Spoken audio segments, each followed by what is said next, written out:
My sister knew I had spring break plans months in advance, yet she still tried to force me into babysitting her three unruly children.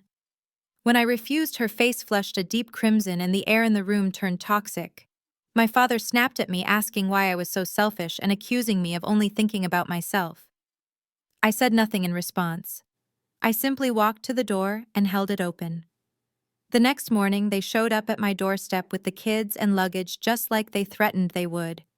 But all they found was a silent house and a single note taped to the door. After they read it, they started screaming. My name is Zara, and I am 35 years old. For my entire life, I have been the family safety net, the backup plan, and the wallet that never closes.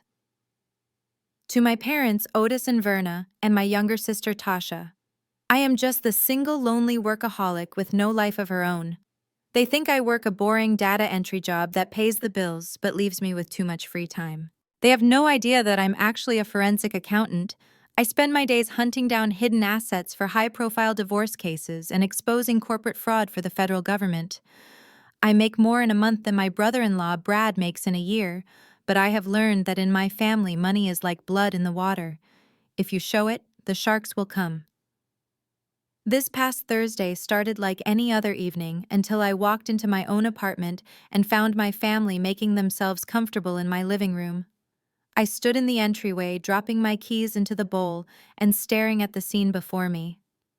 Tasha was sprawled out on my beige linen sofa, her feet up on the coffee table, still wearing her shoes. My parents were sitting in the armchairs, looking at me with that expectant gaze I had come to dread. But the thing that made my blood boil was seeing Brad, my sister's husband, standing by my kitchen island. He was holding a bottle of my 1996 Cabernet Sauvignon, a bottle I had been saving for a special occasion, and he was pouring it into a red plastic cup like it was cheap fruit punch. Brad is a man who thinks the world owes him a favor just for existing. He works in finance, or at least that is what he tells everyone.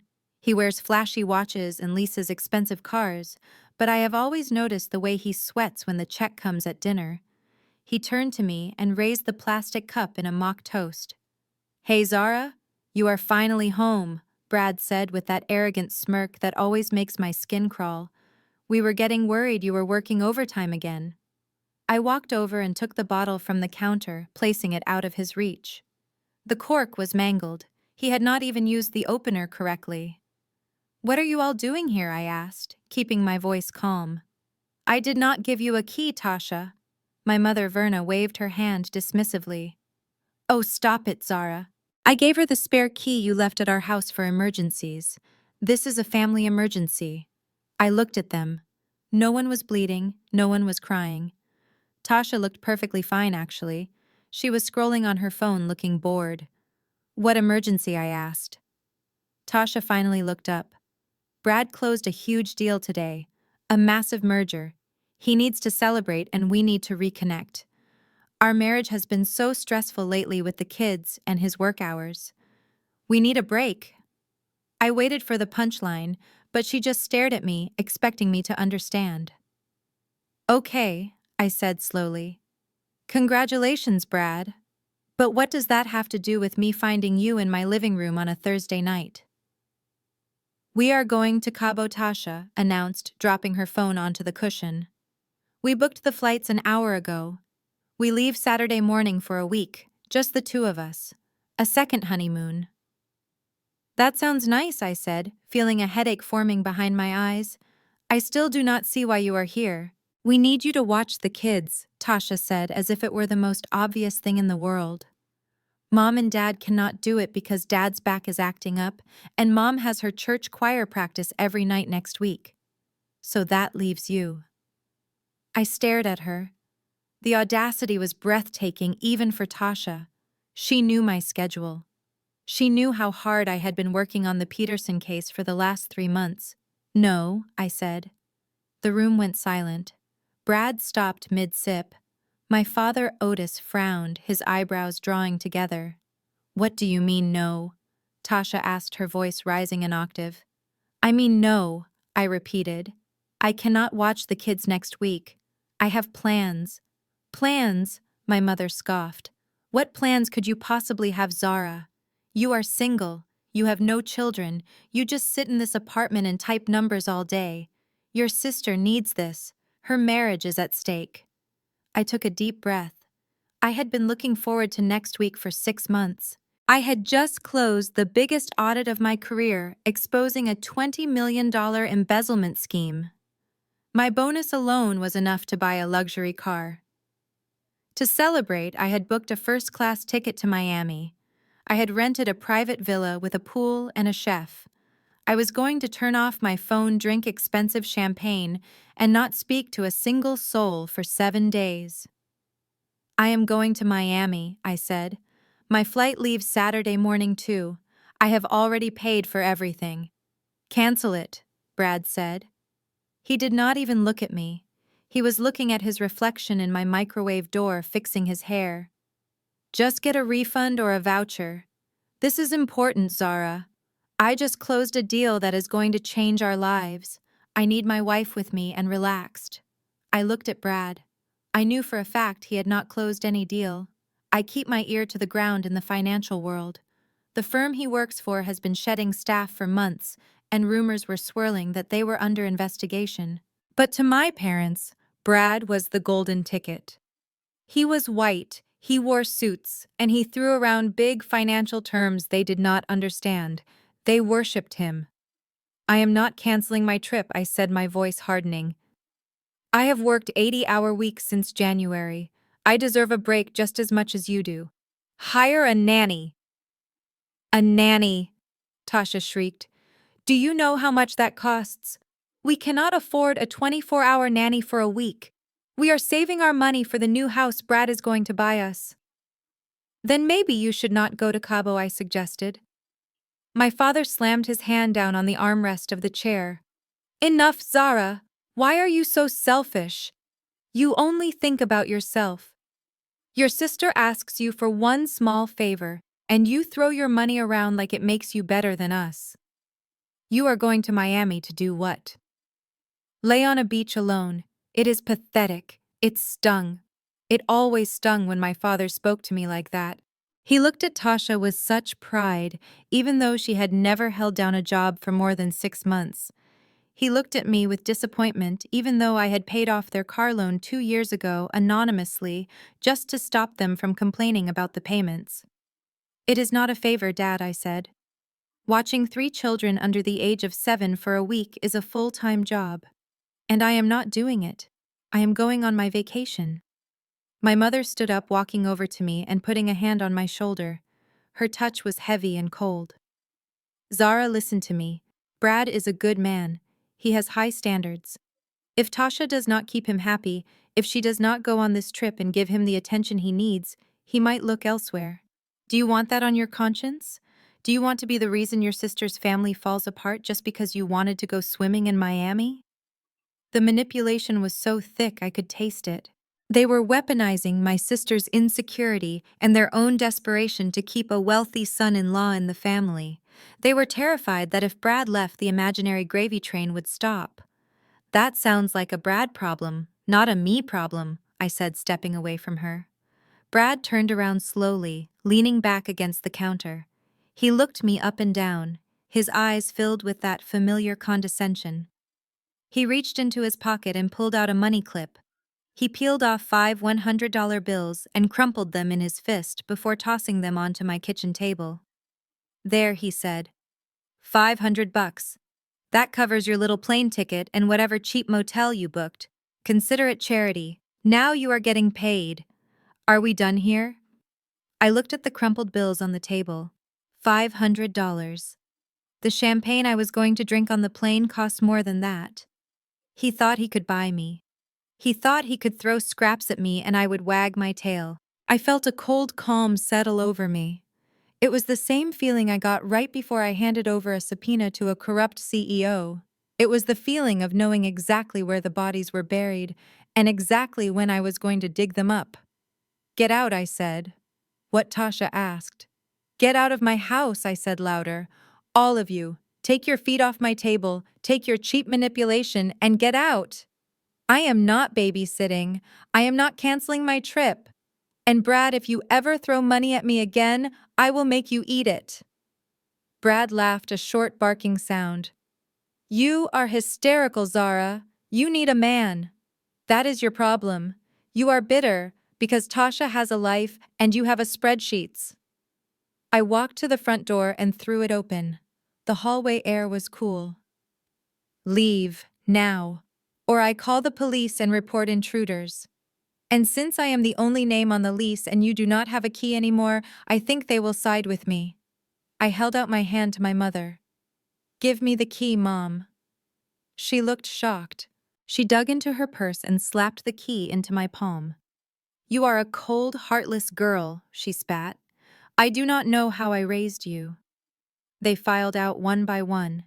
Tasha stopped in the doorway, her face red and blotchy. You think you won? She hissed. You think because you pay your own rent, you can treat us like this. You are family, Zara. You have obligations. I have an obligation to myself, I said. We are dropping the kids off tomorrow morning, Tasha said, a cruel smile spreading across her face. Our flight is at 10. We will be here at 7. You would not dare leave them on the porch. You are too afraid of what people would think. You are too afraid of Mom and Dad. She poked me in the chest. You will be here, and you will watch them, because that is all you are good for, fixing our problems. She turned and walked down the hall, her heels clicking loudly. Brad followed, not even looking back. My parents gave me one last glare of disgust before chasing after their golden child. I closed the door and locked the deadbolt. Then I engaged the secondary lock I had installed last year. My heart was pounding, but my hands were steady. They thought they knew me. They thought I was the same pushover who had spent 35 years trying to buy their love with obedience. They thought I was weak. They were wrong. I went to the kitchen and picked up the $500 Brad had thrown. I smoothed out the bills. I put them in an envelope and wrote a donation address for a local animal shelter on it. Then I went to my bedroom and pulled out my suitcases. I was not going to be there at 7 a.m. I was not going to be there at all. I packed my designer swimsuits, my silk caftans, and my noise-canceling headphones. I packed my laptop not for work, but because it held the encrypted files I had been building on Brad for the last 6 months. I had not told them that part yet. I had not told them that the big merger Brad was celebrating was a fabrication. I had not told them that I knew he was 3 months behind on his car payments. I finished packing by midnight. I called a car service and scheduled a pickup for 4 a.m. My flight was not until 8, but I wanted to be through security and in the lounge before the sun came up. Before I left, I sat down at my kitchen table and wrote a note. I used a bright neon yellow piece of paper so they could not miss it. I taped it to the front door right at eye level. I looked around my apartment one last time. It was clean, quiet, and mine. They wanted to use it as a daycare. They wanted to use me as a servant. I turned off the lights and walked out into the cool night air. The city was quiet. I felt a thrill of anticipation. They thought they were playing a game of chicken. They thought I would blink. They thought I would be there in my bathrobe at 7 a.m. ready to take their abuse and their children. They had no idea that I had already burned the bridge while they were still standing on it. I got into the black car waiting at the curb. To the airport, please, I told the driver. He pulled away, and I did not look back. I closed my eyes and imagined the look on Tasha's face in 3 hours. I imagined the screaming. I imagined the panic. And for the first time in my life, I did not feel guilty. I felt powerful. I checked my phone. I had a notification from my bank. The wire transfer for my bonus had cleared. The numbers on the screen were comforting. They were proof of my value, proof of my skill. My family called me selfish. They called me a failure because I did not have a husband to validate me. They did not know that I was the only thing standing between them and total financial ruin. I had been quietly fixing their mistakes for years, but today the fixer was off duty. I leaned back in the leather seat and watched the streetlights blur past. The real drama was about to start, and I was going to watch it from a beach chair in Miami with a margarita in my hand. This was not just a vacation anymore. This was a declaration of war, and I had brought the heavy artillery. 7 in the morning arrived with the subtlety of a freight train derailing directly into my front yard. I was not there to see it with my own eyes, but I had watched enough of my family's performances over the last 3 decades to know exactly how the scene played out. My Ring doorbell camera, which I had set to silent notification mode on my phone, captured the entire circus in high definition.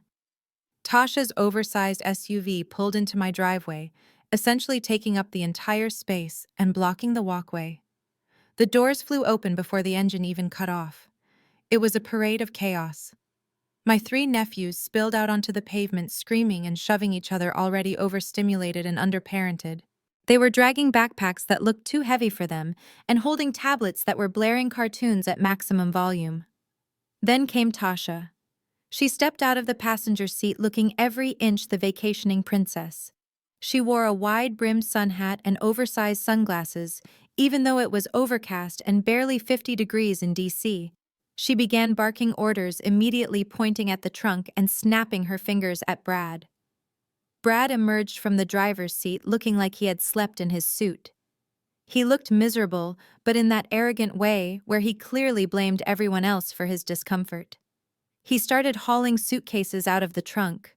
Not just carry-on bags, but massive hard-shell luggage pieces. They had packed for a month, not a week. They had fully intended to turn my sanctuary into their storage unit and daycare center. My parents, Otis and Verna, pulled up behind them in their sedan.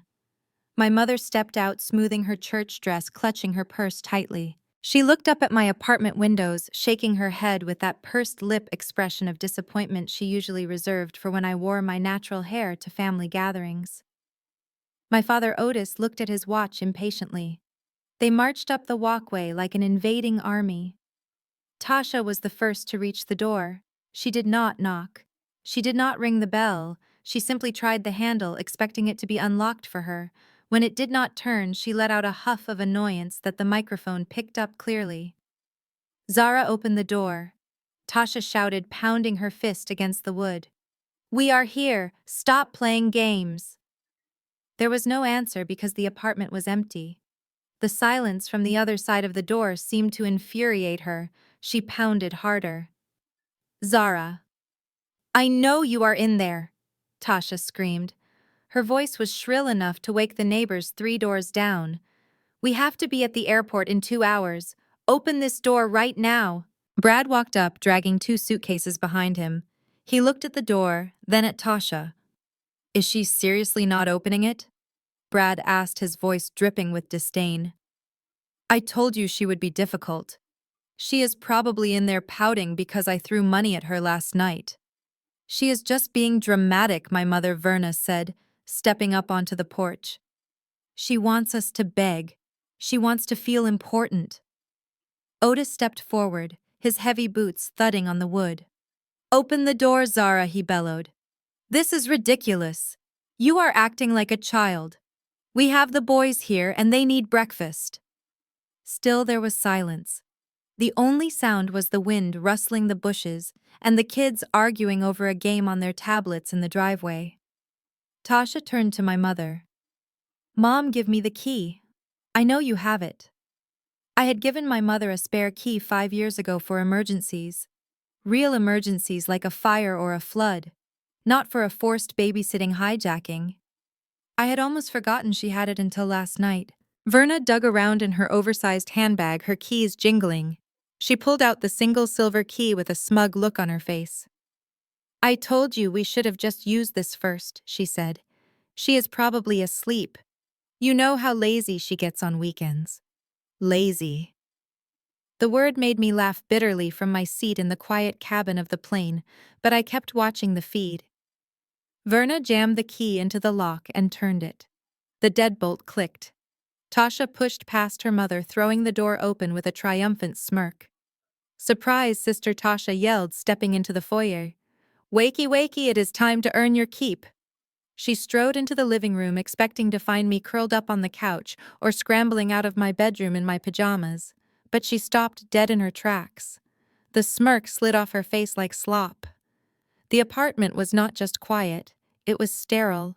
Usually my living room was filled with signs of life. My laptop on the coffee table, a stack of case files on the sidebar, a throw blanket draped over the arm of the sofa.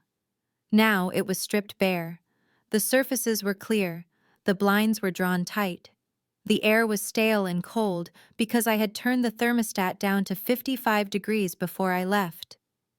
"Where is she?" Tasha asked, her voice echoing in the empty space. Brad pushed in behind her, lugging the suitcases. He looked around, confused. "Is she hiding in the bedroom?" he asked, dropping the bags with a thud. My mother and father followed, herding the children inside.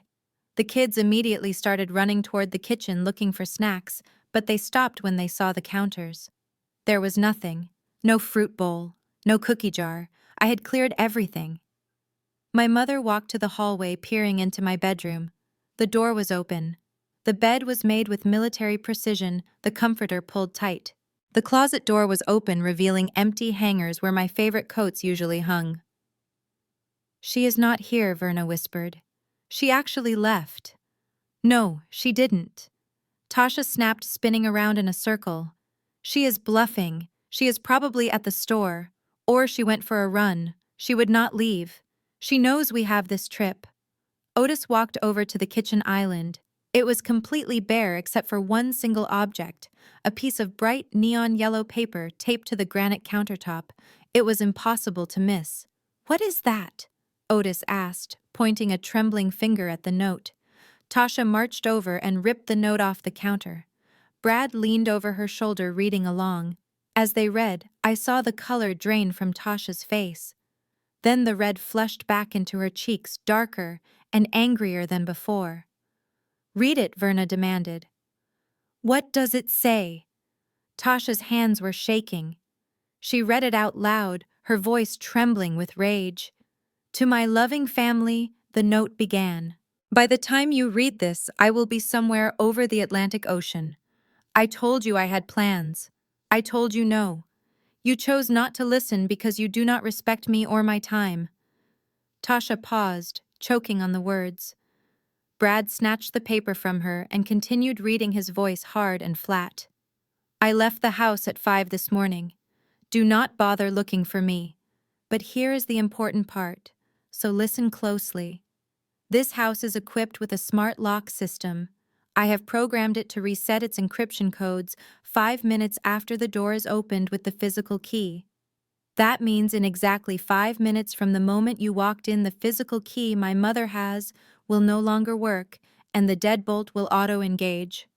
Brad looked up at the door, panic flickering in his eyes. He checked his expensive watch. "Keep reading," Otis shouted. "If you are reading this, you are currently trespassing," Brad read. "But I am not calling the police for trespassing. However, I know your plan. You intended to leave the children here and go to the airport. If you leave those children in my house and walk out that door, my security system, which is currently recording everything to a cloud server, will automatically flag the footage. I have set a protocol. If the house detects minors alone for more than 10 minutes, the system will email the footage directly to the local police department and Child Protective Services with a pre-written report filing for child abandonment." There was a moment of absolute stunned silence. Even the kids seemed to sense the tension and quieted down. "She is lying," Tasha screamed. "She would not do that. She would not call CPS on her own sister." Brad was not so sure. He looked around at the ceiling, spotting the small black dome of the camera in the corner of the living room. The little red light was blinking steady and unblinking like a robotic eye. "She is a forensic accountant," Tasha Brad hissed. "She deals with evidence for a living. She does not bluff about paper trails. She is trying to ruin my vacation," Tasha shrieked, throwing the note onto the floor. "She is jealous. She is a bitter, lonely witch who wants to destroy my marriage because she cannot get a man." My mother picked up the note, her hands trembling. "Why would she do this?" Verna wailed. "We are family. How could she be so cruel?" Cruel, I thought. Cruel was telling your daughter she was selfish for wanting a single week to herself after working 80-hour weeks. Cruel was throwing $500 at her like she was a prostitute. Cruel was assuming her time and her home were yours for the taking. Suddenly, a loud mechanical whirring sound came from the front door. Click. Whir. Thunk. The smart lock. Brad ran to the door and grabbed the handle. He twisted it. It was locked from the inside, but he could open it to get out. But the moment he let go, it locked again. He tried to insert the spare key Verna had given him. It wouldn't turn. The cylinder had electronically seized, rejecting the old mechanical profile. "We are locked in," Brad shouted. "Well, we can get out, but we cannot get back in. If we leave to get the bags from the car, we are locked out." Tasha grabbed a heavy crystal vase from my side table. It was a gift from a client worth about $600. With a primal scream of frustration, she hurled it across the room. It shattered against the wall, exploding into 1,000 glittering shards. "I hate her," Tasha screamed, her face contorted and ugly. "I hate her. She ruined everything." Brad kicked my sofa, leaving a dirty scuff mark on the beige linen. "This is insane. We have a flight in 3 hours. We cannot take the kids with us. The tickets are non-refundable." "Call her," Otis barked, pulling out his phone. "Call her right now and tell her to turn this system off." He dialed my number. I watched on the camera feed as he held the phone to his ear, his face turning purple with rage. "It is going straight to voicemail," he roared. She turned her phone off. Tasha sank to the floor in the middle of the living room, surrounded by her luggage and her screaming children. She looked defeated. She looked like a child who had been told no for the first time in her life and did not have the emotional tools to handle it. "What are we going to do?" she sobbed. "We cannot go to Cabo. We cannot take the kids." Brad looked at her with pure disgust. His veneer of the wealthy, successful husband was cracking. "You said you could handle her," Brad spat. "You said she always caves. You said she was a pushover." "She is," Tasha cried. "She always has been. I do not know what happened." "You fixed this," Brad yelled, pointing a finger in her face. "Fix this, Tasha. I am not missing this trip. I need this." My mother sat down on the arm of the chair, looking pale. "She really left," she whispered. "She really left us." I watched them for another minute. I watched the realization sink in. They were trapped. They had no babysitter. They had no access to my house once they stepped outside. And they had the threat of the law hanging over their heads if they tried to call my bluff. I reached up and pressed the button to close the camera feed on my phone. The screen went black. I sat back in the wide leather seat of the first-class cabin. The flight attendant, a woman with an immaculate bun and a soothing voice, appeared at my elbow. "Ms. Zara, would you like a glass of champagne before takeoff?" she asked. I looked out the window at the gray tarmac of Dulles Airport. Somewhere down there in the terminal chaos, my family might be dragging their luggage back to the check-in counter, trying to cancel non-refundable tickets, or perhaps they were driving back to their house in furious silence, the kids crying in the back seat. "Yes," I said, smiling. "I would love a glass." She poured the golden liquid into a crystal flute. I took a sip. It was crisp, cold, and tasted like victory. I reached into my pocket and pulled out my phone one last time. I powered it down completely, watching the screen fade to black. For the next 7 days, I did not exist. Zara, the fixer. Zara, the doormat. Zara, the backup plan, was gone. I was just a woman with a villa in Miami and a lot of expensive champagne to drink. As the plane taxied down the runway, I felt the thrust of the engines pushing me back into my seat.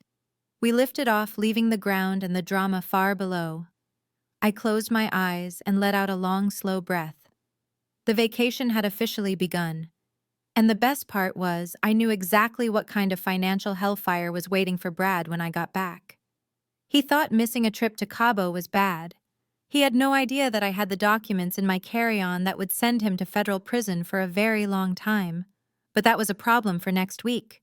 Right now I had a tan to work on. The hum of the jet engines was a lullaby that finally allowed my shoulders to drop from their permanent position of defense. I closed my eyes and took another sip of the champagne, letting the bubbles dissolve the lingering taste of my family's toxicity. But even at 30,000 feet, I could not outrun the memories. They played behind my eyelids like a reel of old film, grainy and distorted but painful in their clarity. I was 10 years old the first time I realized I was merely the fuel for my sister's fire. It was a Tuesday in September, the kind of humid DC afternoon that made your clothes stick to your skin. My mother, Verna, sat me down at the kitchen table, her face set in a mask of serious responsibility. She told me that we had to make sacrifices for the family. She used that word a lot, sacrifice. But what she really meant was that I had to sacrifice. Tasha had been accepted into a prestigious private school across town, a place with manicured lawns and uniforms that cost more than my entire wardrobe. I was going to the local public middle school, the one with metal detectors and textbooks held together by duct tape. I remembered asking why I could not go to the private school too. I had better grades than Tasha. I had tested into the gifted program. My mother just sighed and patted my hand with a pitying look. "We can only afford one tuition, Zara," she said. "And Tasha needs that environment. She is sensitive. She needs nurturing to bloom. You are strong, Zara. You can handle the public school. You are a survivor." That was the narrative they wrote for me before I even hit puberty. I was the survivor, the mule, the one who could take a beating and keep walking. Tasha was the orchid that would wither if the temperature dropped 1 degree. So I went to the school with the metal detectors and I kept my head down, and I got straight A's, while Tasha got C-minuses in a skirt that cost $300. By 14, I was working under the table at a neighborhood diner washing dishes until my hands were raw and red. I remember the pride I felt bringing home my first envelope of cash, thinking I could finally buy the brand name sneakers I wanted. I put the envelope on the kitchen table, hoping for a word of praise from my father, Otis. Instead, he counted the money and nodded. "Good," he said. "The electric bill is high this month. This will cover it." He took it all. Every dollar. And I watched Tasha walk in 10 minutes later with a new shopping bag from the mall, because Mom did not want her to feel left out of the latest trends. That was the moment the ice started to form around my heart. I realized that my labor was not my own. My success was not my own. Everything I produced was simply a resource to be harvested for the golden child. When college came, it was the same story. I got into a top-tier university out of state, a dream school. My parents told me I had to stay local, go to the state school and live at home to save money. They needed me to help out, they said. But 2 years later, when Tasha barely scraped into a liberal arts college in Europe, they remortgaged the house to send her. They said she needed to broaden her horizons. They said she was destined for great things. That was where she met Brad. I opened my eyes and stared out the window at the endless blue sky. Brad. The name alone made my jaw clench. When Tasha brought him home 3 years ago, my parents looked at him like he was the second coming. He was tall, he was white, and he wore suits that looked expensive from a distance. To Otis and Verna, he was the ultimate status symbol. He was proof that they had succeeded, that their golden child had secured a place in a world they could only dream of. They ignored the way he talked down to them. They ignored the way he never offered to help clear the table. They ignored the way his stories about his job in finance never quite added up. To them, he was the savior. He was the one who would take care of Tasha in the style she deserved. And by comparison, I was just the bitter spinster sister, the one with the boring job in the empty apartment. I remembered a dinner 6 months ago. I had just been promoted to senior forensic accountant, a massive achievement in my field. I tried to tell them about it over pot roast. I tried to explain that I was now leading investigations into federal crimes. Brad interrupted me mid-sentence. "That is cute, Zara," he said, swirling his wine. "But you know the real money is in investment banking. I just moved a portfolio worth $50 million today. That is real pressure, not checking receipts." My father laughed. He actually laughed. "Brad is playing in the big leagues, Zara," he said. "You should listen to him. You might learn something about how the world really works." I said nothing. I just cut my meat and swallowed the rage. I did not tell them that I knew exactly how the world worked. I did not tell them that I had already looked up Brad's firm in the regulatory database and found multiple red flags. I did not tell them that his $50 million portfolio was likely a fabrication because his license to trade securities had lapsed 2 months prior. I kept my mouth shut because I knew they would never believe me. They wanted the lie. The lie was beautiful. The truth was just me, the jealous sister, trying to tear them down. While I was sipping champagne and reliving the trauma that fueled my bank account, my family was currently imploding in the driveway of my DC apartment. I could picture it perfectly.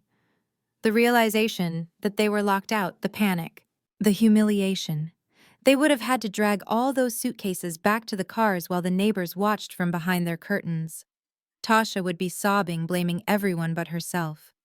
Otis would be fuming his authority, completely impotent against a smart lock and a Ring camera. But they did not go home. I knew them too well.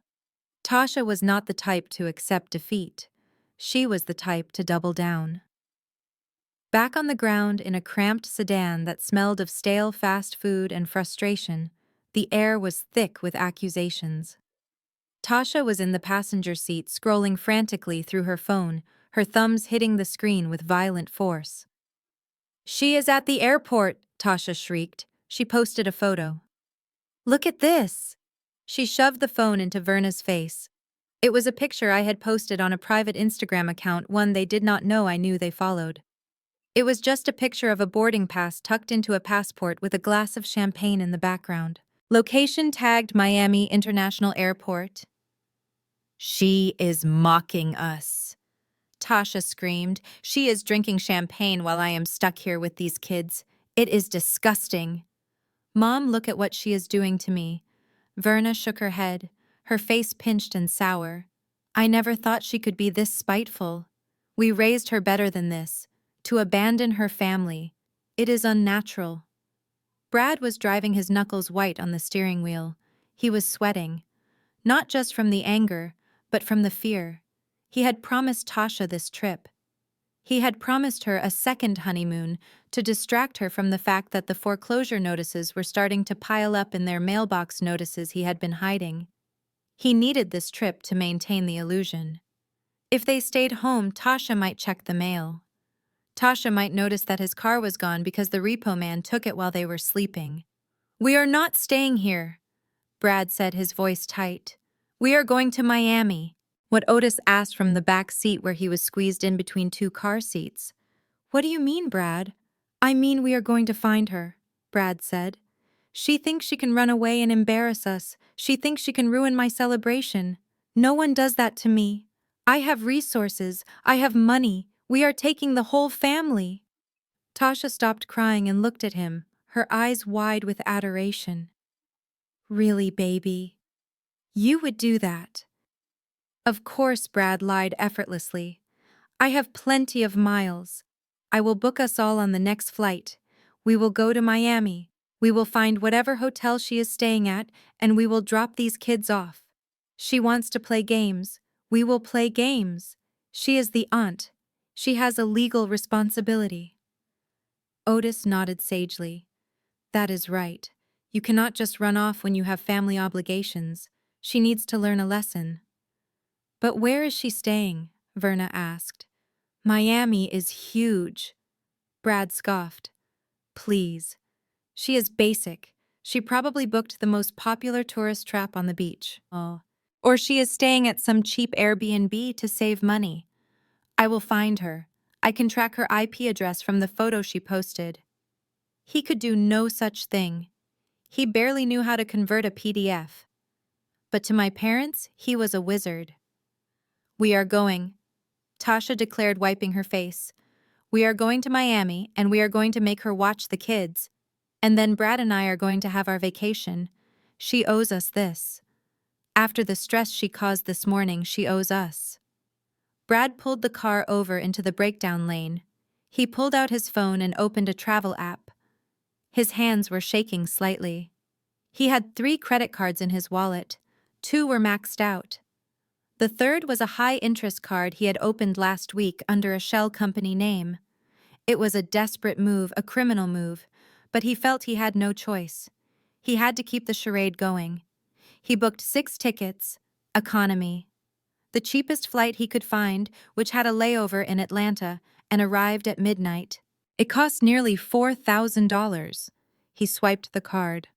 Approved. He let out a breath he did not know he was holding.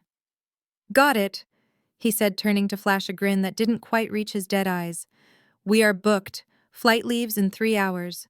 We are going to Miami." Tasha squealed and clapped her hands. "See, Mom, I told you Brad would fix it. He always fixes everything." Verna patted Brad's shoulder. "You are a good man, Brad. Zara does not deserve a brother-in-law like you." Otis grunted in agreement. "Let's go.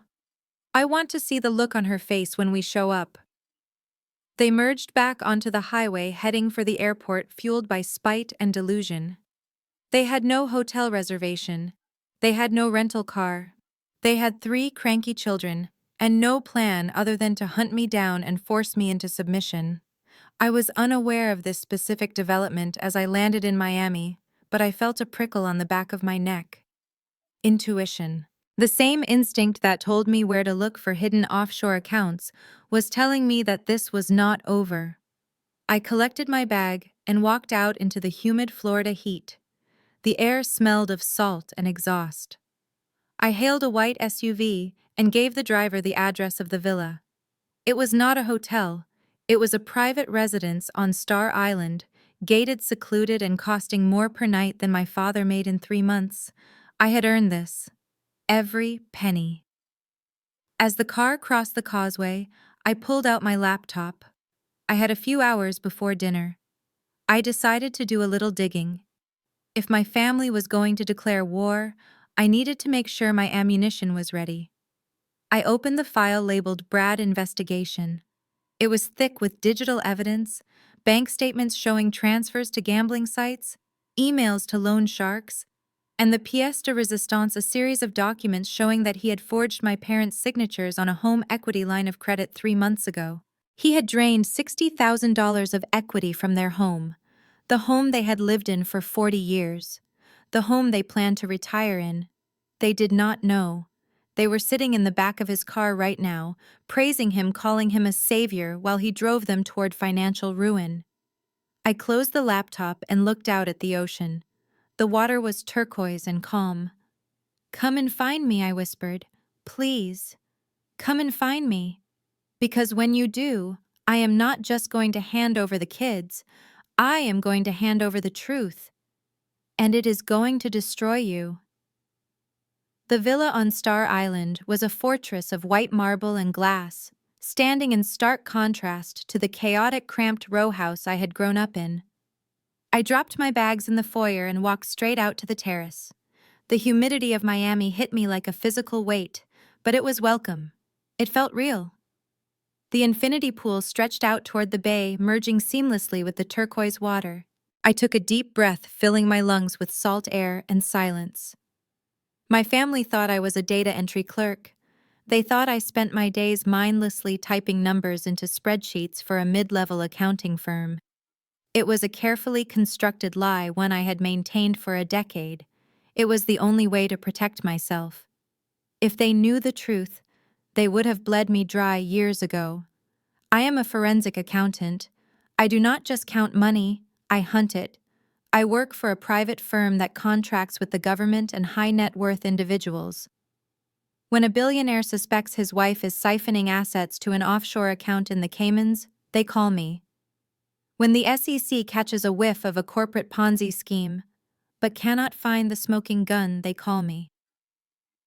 I trace digital footprints through shell companies and encrypted ledgers.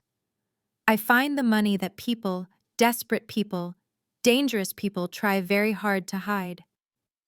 I walked back inside and sat down at the massive glass dining table. I opened my laptop and verified my biometric security key. The screen hummed to life. I was not here just to tan. I was here to finish a job. 6 months ago, a new file had landed on my desk. It was a standard inquiry from a regulatory body regarding a boutique investment firm called Zenith Capital. They had flagged some irregularities in their quarterly reports. Nothing overt, just math that did not quite balance. It was the kind of thing that usually turned out to be sloppy bookkeeping.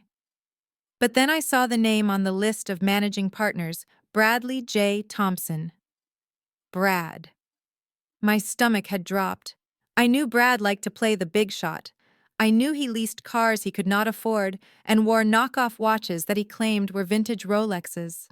But I had always assumed he was just a low-level salesman, a grinder who talked a big game. I did not think he had the intelligence or the access to run a securities fraud. I was wrong. I spent the last half-year dismantling his life from the shadows. I dove into Zenith Capital's servers. I tracked their wire transfers. It was a classic Ponzi scheme, but it was clumsy. Brad was taking money from new investors, mostly older retirees he charmed at golf clubs and church socials, and using it to pay out returns to earlier investors while skimming a massive percentage off the top for his lifestyle. He was not closing a merger deal yesterday. He was frantically moving money around, trying to cover a $300,000 hole in his ledger before the quarterly audit next week. The trip to Cabo was not a celebration. It was likely a recruitment trip. He was going to find some wealthy vacationers, get them drunk, and convince them to invest in his fund to plug the leak. I opened the file labeled B. Thompson Personal. This was the part that made my hands shake, not with fear, but with a cold, dark rage. Brad was broke. He was worse than broke. He was drowning. His credit cards were maxed out. His car was months behind on payments. But he needed cash flow to keep the illusion alive for Tasha and my parents. He needed to keep buying the expensive dinners and the designer handbags so they would keep looking at him with those adoring eyes. 3 months ago, he had run out of liquid cash. He needed a bridge loan, but no bank would touch him. So he got creative. I clicked on a PDF document titled Deed Transfer Illegal. It was a copy of a home equity line of credit application. The collateral was a 3-bedroom house in D.C. My parents' house. The house they had paid off 5 years ago. The house that was their only real asset, their retirement plan, their safety net. The loan amount was $200,000. I scrolled down to the signature page. There they were. Otis Jackson and Verna Jackson. The signatures were loopy and neat, written in blue ink. But they were fake. I knew my father's signature. He had a tremor in his right hand from years of manual labor. His signature was jagged sharp. This signature was smooth confident. And my mother never signed anything without reading it for 3 days first. Brad had forged their signatures. He had stolen the deed to their house, digitally notarized the documents using a corrupt online service he paid off, and cashed out $200,000 of their equity. He had stolen their home. And they had no idea. They were currently sitting in a rental car driving toward Florida, probably praising him for his generosity, thinking he was the son they never had. They were cheering for the man who had effectively made them homeless. I remembered the day I found the document. It was a Tuesday. I had sat in my office staring at the screen, feeling bile rise in my throat. I could have called the police right then. I could have had him arrested. But if I did that, the bank would seize the house. The fraud would be proven, but the lien would still be messy. The bank would want their money back. My parents would be dragged into court. They would be evicted while the investigation was pending. They would lose everything, and they were too old and too stubborn to survive that kind of shock. So I did what I always do. I fixed it. But this time I fixed it on my terms. I used a shell company I controlled. A quiet LLC registered in Delaware called Nemesis Holdings. I contacted the bank that held the fraudulent note. I presented evidence that the loan was high risk, that the borrower was likely to default. I offered to buy the debt from them for cash. Banks hate bad debt. They hate litigation. They sold me the note for the full value, plus a premium, just to get it off their books. I wired the money from my personal investment account. $200,000. It was a significant chunk of my savings, but it was worth it. Technically, Brad still had the money. He had already spent most of it on gambling debts and maintaining his image. But the legal claim to the house now belonged to me. I was not just their daughter anymore. I was their lender. I held the mortgage. I held the deed. I looked at the document on my screen. It was a power unlike anything I had ever felt. My parents had called me selfish. They had called me useless. They had thrown me away because I did not bring a man home to validate my existence. They did not know that the roof over their heads, the walls that held their pictures of Tasha, the floor they walked on, belonged to me. My phone rang, breaking the silence of the villa. It was a secure line. The caller ID read Agent Miller, FBI. I picked up the phone, my voice steady and professional. "This is Zara." "Zara, we have the warrant," Miller said. His voice was crisp, efficient. "We tracked the latest wire transfer. He moved $50,000 to an account in the Caymans this morning. That triggers the federal jurisdiction. We are ready to move." I leaned back in my chair, watching a lizard scurry across the white marble floor. "He is not in D.C., I said.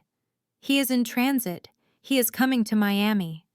"We know," Miller said. "We tapped his phone after you sent over the audio files last week. We know he booked tickets. We have agents at MIA waiting. Do you want us to pick him up at the gate?" I thought about it. I thought about Tasha standing in the airport terminal watching her husband get handcuffed. It would be efficient. It would be over quickly. "No," I said slowly. "Let him come to me." There was a pause on the line. "Zara, that is a risk. He is desperate. He is a coward," I corrected. "He is not violent. He is just pathetic. Let him come to the villa. He thinks he is coming to drop off his kids and force me to babysit. He thinks he is coming to bully his sister-in-law. I want him to feel safe."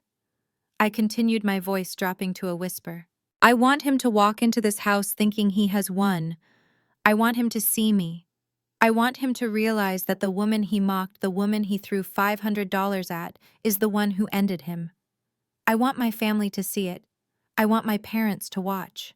Miller sighed. "All right. We will set up a perimeter. We will let him enter the property, but the moment he steps inside, we are moving in. Do not engage him alone for long." "Understood," I said. I hung up the phone. My heart was beating a slow, heavy rhythm. It was the rhythm of a predator waiting in the tall grass. I looked at the time. Their flight would be landing in a few hours. They would rent a car. They would drive here fueled by their self-righteousness, expecting to find a cowering apology. They were going to walk into a slaughter.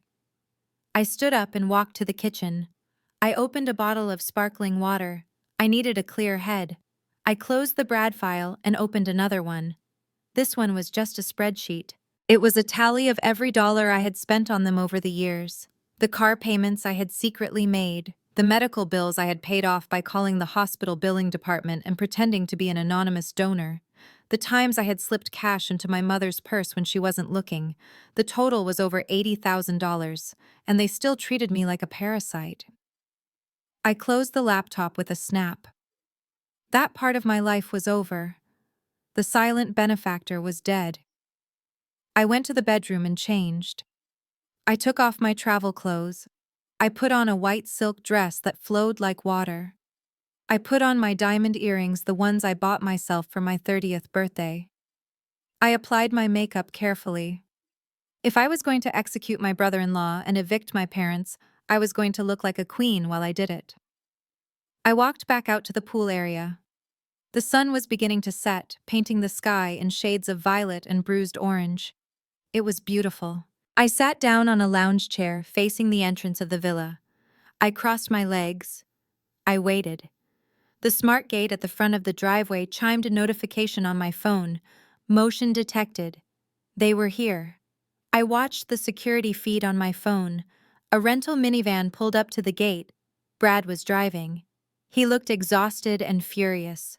Tasha was in the passenger seat, pointing at the intercom. My parents were in the back, looking small and confused. Brad rolled down the window and pressed the buzzer.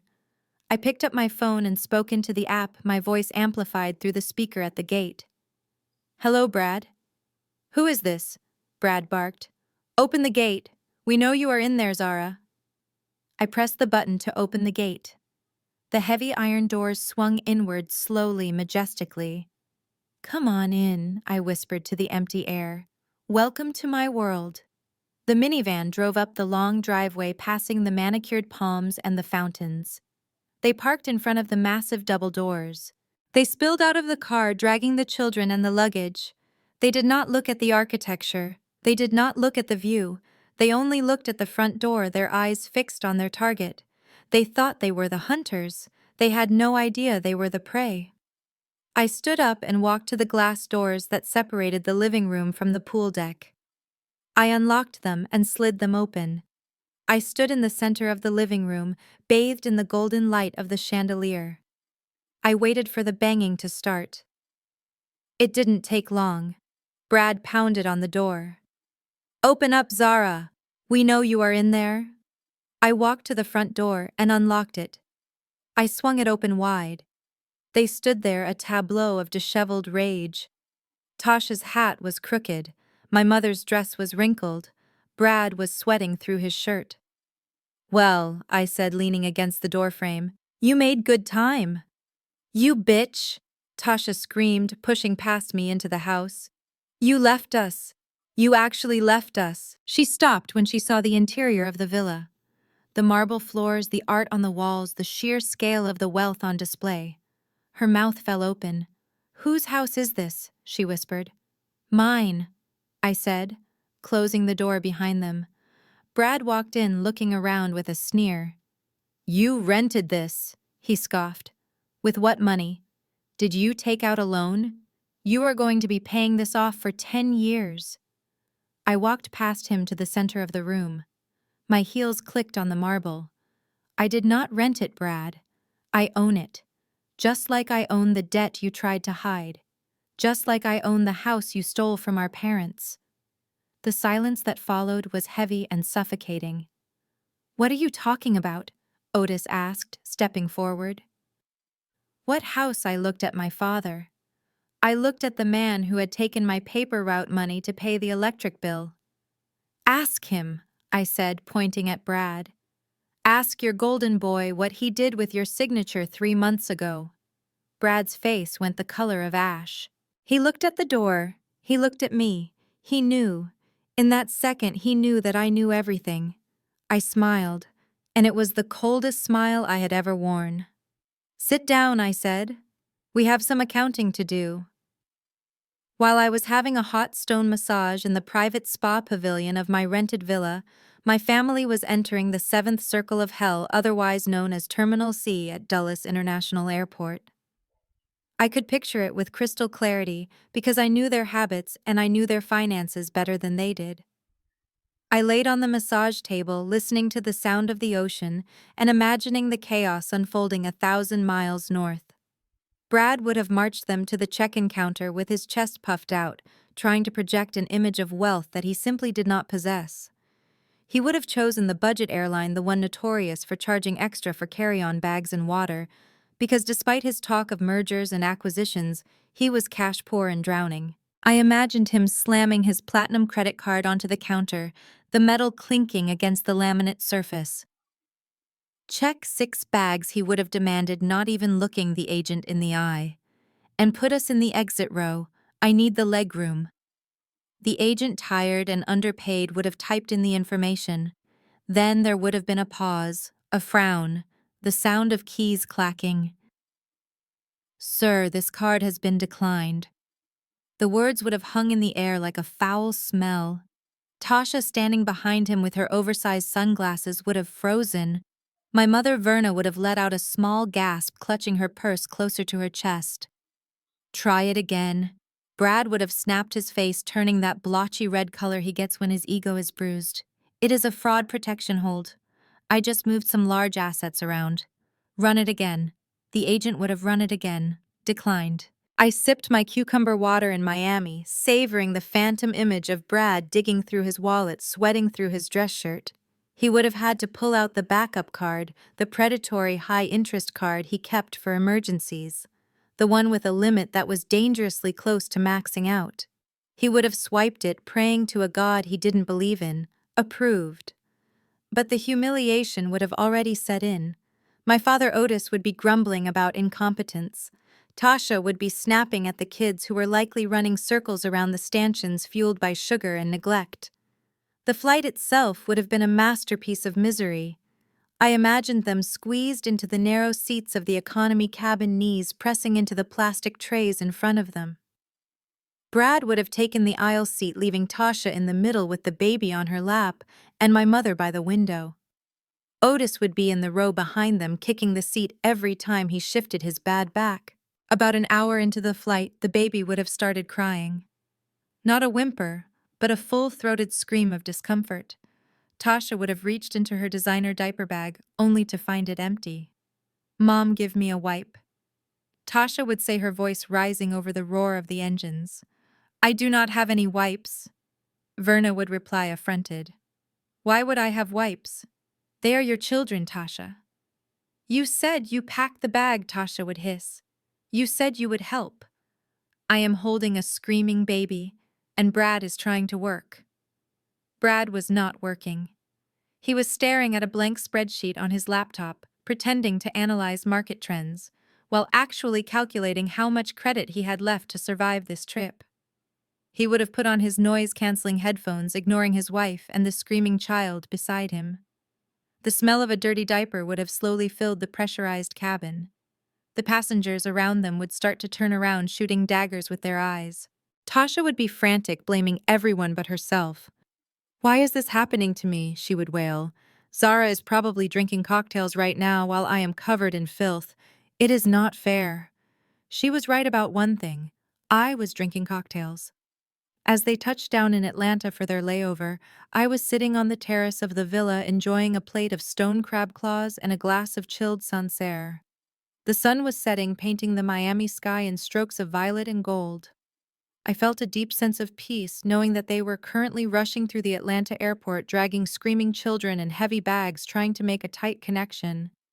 They would have missed dinner. They would have grabbed greasy fast food from the airport food court, eating it standing up near the gate because there were no seats left. Grease would have dripped onto Brad's suit. Ketchup would have stained Tasha's white linen pants. They would look less like the wealthy vacationers they pretended to be, and more like the chaotic disasters they actually were. The final leg to Miami would have been the breaking point. Exhaustion would have set in. The kids would have crashed hard, sleeping awkwardly on their parents' laps, their limbs heavy and hot. Brad would be seething, staring out the window into the darkness, wondering how he was going to pay for the rental car, wondering how he was going to keep up the charade when they landed. When they finally arrived in Miami, it was past midnight. The air was thick and humid, a wet blanket that wrapped around them the moment they stepped out of the terminal. It was not the refreshing breeze of the ocean. It was the stifling heat of the tarmac. They stood at the rental car counter, the fluorescent lights humming overhead. Brad argued with the clerk. He had reserved a luxury SUV, a Cadillac Escalade, to match the image he wanted to project. "I am sorry, sir," the clerk would say, looking bored. "We gave that vehicle away 3 hours ago when you did not show up. We only have a minivan left." "A minivan," Brad would shout, slamming his hand on the counter. "I do not drive minivans. I am a vice president of a financial firm." "It is all we have," the clerk would shrug. "Take it or leave it." So they took it. A beige minivan that smelled faintly of stale milk and sunscreen. Brad drove, gripping the steering wheel so hard his knuckles turned white. Tasha sat in the passenger seat, scrolling through her phone, trying to find the hotel reservation Brad had claimed to make. "Where are we staying, Brad?" she asked, her voice shrill with fatigue. "You said you booked a suite at the Fontainebleau." Brad kept his eyes on the road. The traffic on I-95 was still heavy, even at 1 in the morning. Red taillights stretched out ahead of them like a river of blood. "There was a mix-up," Brad lied. "The Fontainebleau overbooked. It is spring break, Tasha. Everything is full. I had to scramble to find us something last minute." He turned the van off the highway away from the glittering lights of South Beach and into a neighborhood that looked decidedly less glamorous. The buildings here were low and squat with bars on the windows. "Where are we going?" Otis asked from the back seat, waking up from a nap. "This does not look like the beach. It is just a little further inland," Brad said, his voice tight. "It is an exclusive boutique hotel. Very private." He pulled the minivan into the parking lot of a motel. The neon sign buzzed ominously. A few letters burned out so it read, "The Alms," instead of "The Palms." The paint was peeling. There was a shopping cart abandoned near the ice machine. Tasha looked out the window, her mouth hanging open. "Brad," she whispered, "we cannot stay here." "It is just for tonight," Brad snapped, putting the van in park. "Everywhere else is sold out. We will find something better tomorrow. Just get out." They dragged their luggage across the cracked asphalt. The humidity was oppressive, making their clothes stick to their bodies. The lobby smelled of industrial cleaner and old cigarettes. The night clerk dealt them 2 keys through a bulletproof glass window. They trudged to their rooms. Tasha opened the door to room 104. The carpet was a suspicious shade of brown. The bedspreads were made of a scratchy synthetic material that had not been stylish since the 80s. As she stepped inside, a large brown roach scurried across the wall near the light switch. Tasha screamed. She dropped her bag and backed out of the room, colliding with my mother. "There are bugs!" she shrieked. "Brad, there are bugs!" Brad pushed past her and stomped into the room. He took off his shoe and smashed the roach against the wall, leaving a dark smear. "It is dead," he said, putting his shoe back on. "It is fine. Go to sleep." But Tasha was crying now, deep, heaving sobs of exhaustion and disappointment. "I want to go home," she wailed. "I want my bed. I want Zara to be watching the kids so we can be at a real hotel. This is all her fault." My mother hugged her, swaying back and forth in the dingy breezeway. "Shh, baby, it is okay. We will find her tomorrow. We will find Zara, and we will make her pay for this. She is probably at some nice hotel laughing at us. We will make her trade rooms. We will take her suite and leave her here." "That is right," Otis said, his voice gruff. "She owes us. She is the reason we are in this mess. If she had just done her duty, we would be in Cabo right now." Brad stood in the doorway of the motel room, looking out at the parking lot. He looked at the beige minivan. He looked at his crying wife and his angry in-laws. He reached into his pocket and touched the empty space where his money clip used to be full. "We will find her," Brad said, his voice low and dangerous. "And when we do, she is going to wish she never got on that plane." They retreated into the cramped rooms, the sound of the door slamming shut, echoing in the humid night. They squeezed into the small beds, the children crying themselves to sleep, the adults lying awake in the darkness, fueled by a toxic mixture of heat, exhaustion, and entitlement. While they lay there listening to the sirens wailing in the distance and the hum of the broken air conditioner, I was waking up in my king-sized bed at the villa. I stretched, enjoying the feeling of high thread count Egyptian cotton against my skin. I got up and walked to the balcony, watching the sunrise paint the ocean in shades of pink and orange. I picked up my phone and checked the notifications. My security system back in DC showed that the house was secure. My bank accounts were healthy, and the tracker I had quietly installed on Brad's phone remotely weeks ago showed a blinking blue dot at a cheap motel near the airport. I smiled. They were here.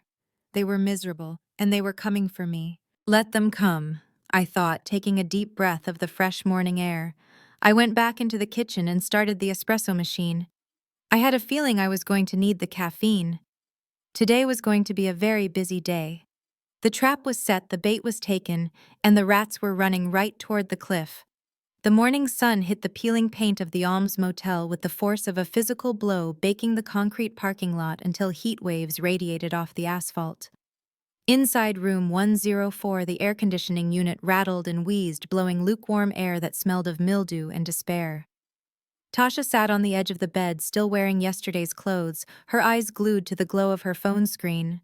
She had not slept. She had spent the last 6 hours scouring the internet, driven by a manic energy that bordered on obsession. Her children were awake and hungry. The youngest was crying for cereal, but Tasha ignored him. She was hunting. She knew I had a private Instagram account, one I used for travel inspiration and anonymous reviews. I had let it slip once years ago at a Christmas dinner I thought was going well. I had never given her the handle, but Tasha was relentless when she felt slighted. She had searched every variation of my name, every hashtag related to Miami travel posted in the last 24 hours. Finally, she found it. A picture posted 3 hours ago. It was just a photo of a pair of legs by a pool with a distinct mosaic tile pattern at the bottom, and a linen napkin embroidered with a gold crest in the corner. The caption read, simply, "Paradise found." "Got you," Tasha whispered, her voice raspy from dehydration. She zoomed in on the napkin. The crest was blurry but distinct, a stylized heron with a crown. She switched apps, opening a search engine and typing in Miami Luxury Resorts heron logo. It took her 3 minutes. The Azure Bay Resort and Spa, Star Island. She let out a shriek that sounded more like a wounded animal than a human being. It woke Brad, who was passed out on top of the covers, fully clothed, his mouth open. "I found her," Tasha screamed, jumping off the bed. "I found the witch." Brad sat up, blinking groggily. "Who? Zara?" "Yes, Zara." Tasha shoved the phone in his face. "Look at this, Brad. Look at where she is. The Azure Bay. Do you know how much this costs?" Brad squinted at the screen. He knew. He had tried to get a client to take him there once for a meeting and had been laughed off the phone. "That place is $5,000 a night," he muttered. "Minimum. $5,000. Tasha repeated the number, choking her. "She is spending $5,000 a night while her own sister is sleeping in a place with roaches. She is spending our inheritance. She is spending the money she should be using to help us." Brad stood up, running a hand through his greasy hair. He felt the weight of his empty pockets. The anger that had been simmering in his gut since DC began to boil over. He needed someone to blame for his failure. He needed a villain. And Zara, with her $5,000 villa, was the perfect candidate. "She is doing this to spite us," Brad said. "She knew we were coming. She knew we needed a vacation. She booked this just to rub it in our faces."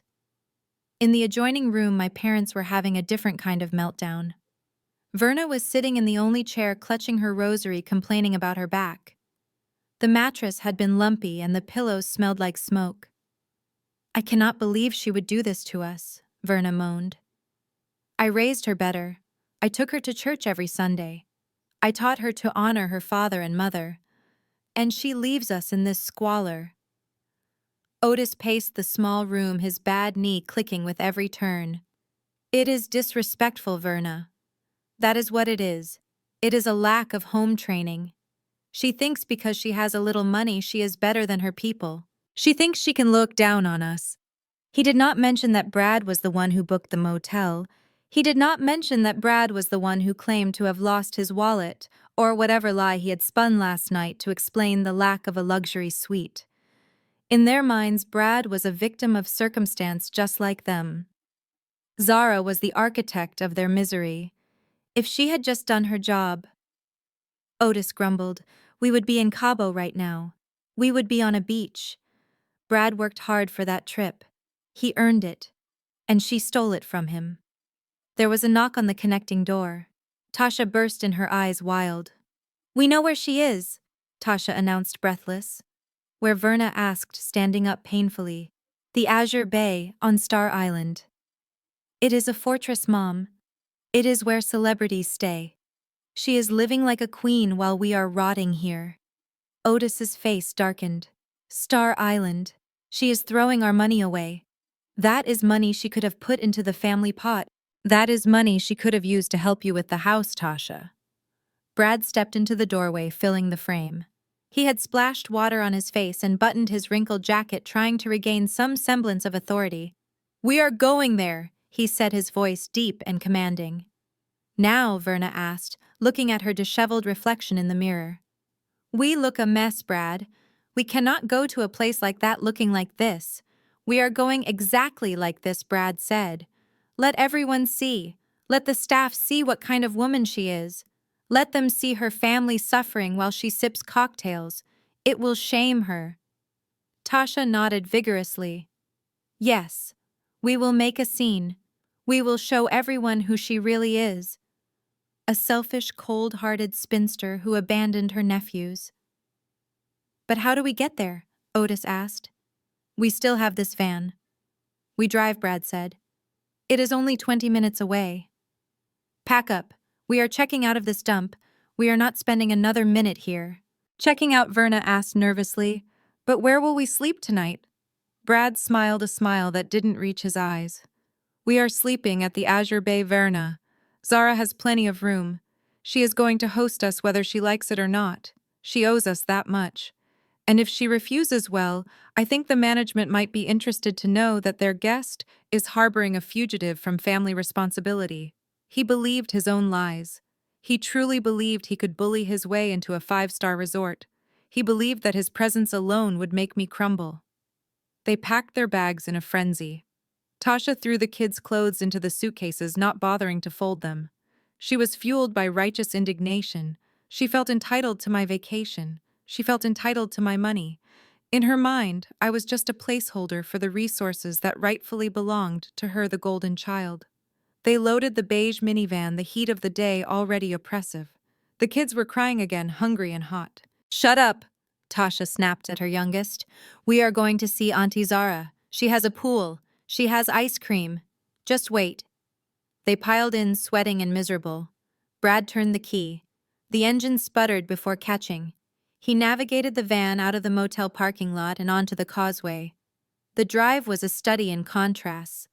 They passed strip malls and fast food joints, then crossed the bridge where the water sparkled like diamonds. The houses got bigger. The gates got taller. The cars changed from Toyotas to Ferraris. Look at this, Otis muttered, staring out the window. Look at this waste. She lives like this, and she sends us $100 for Christmas. It is a sin. It is theft, Tasha corrected.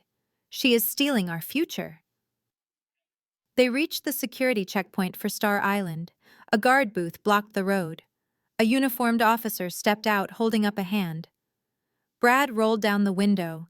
He put on his best white-collar voice, the one he used to scam pensioners. We are here to see a guest, he said.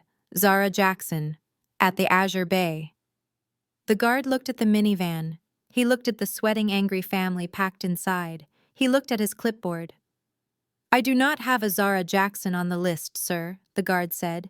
And this is a private island. You cannot just drive in. She is there, Brad insisted, his voice rising. We saw her photos. She is staying at the Villa del Sol. I am her brother-in-law. These are her parents. We are expected. The guard picked up a phone.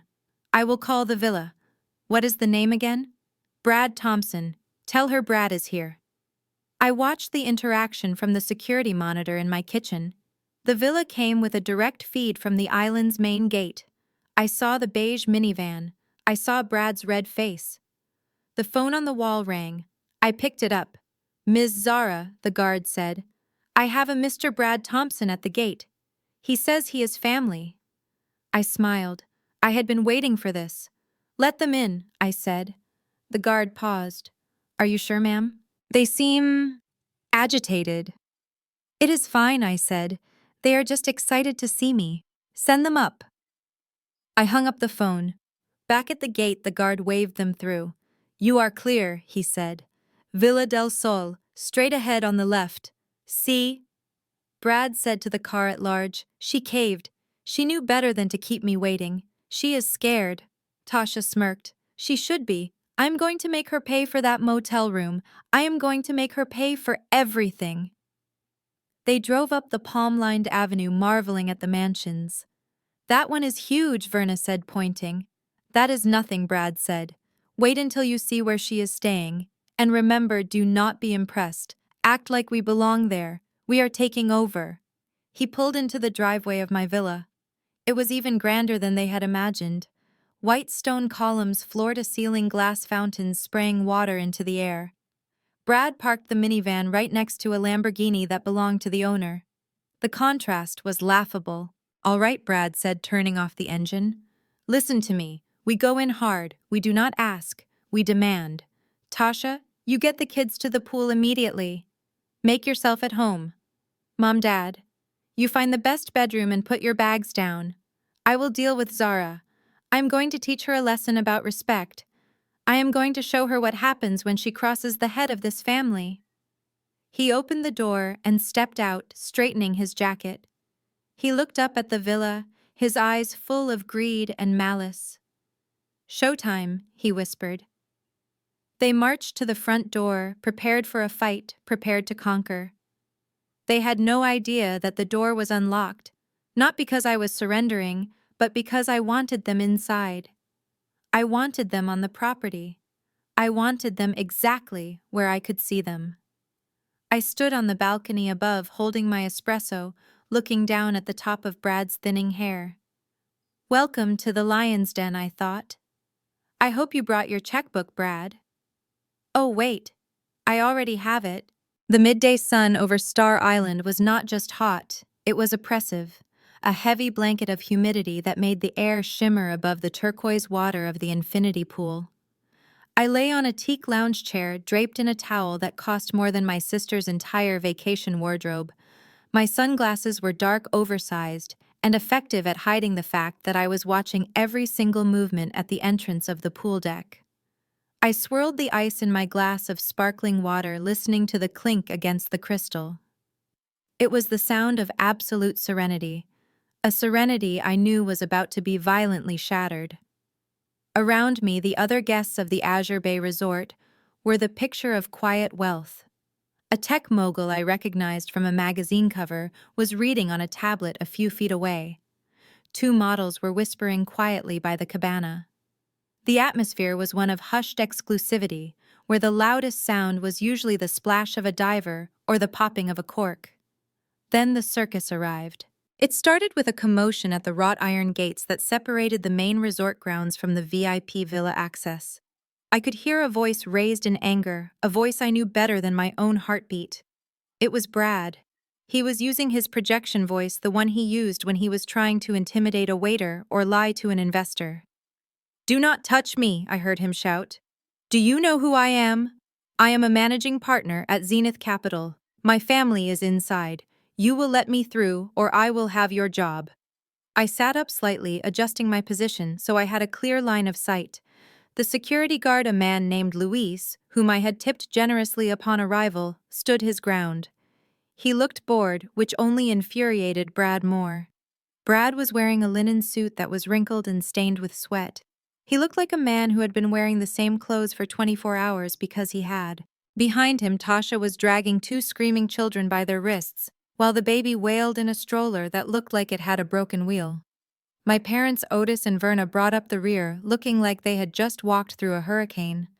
They were carrying plastic bags from a convenience store, likely their luggage, since they had refused to pay the bellhop fees.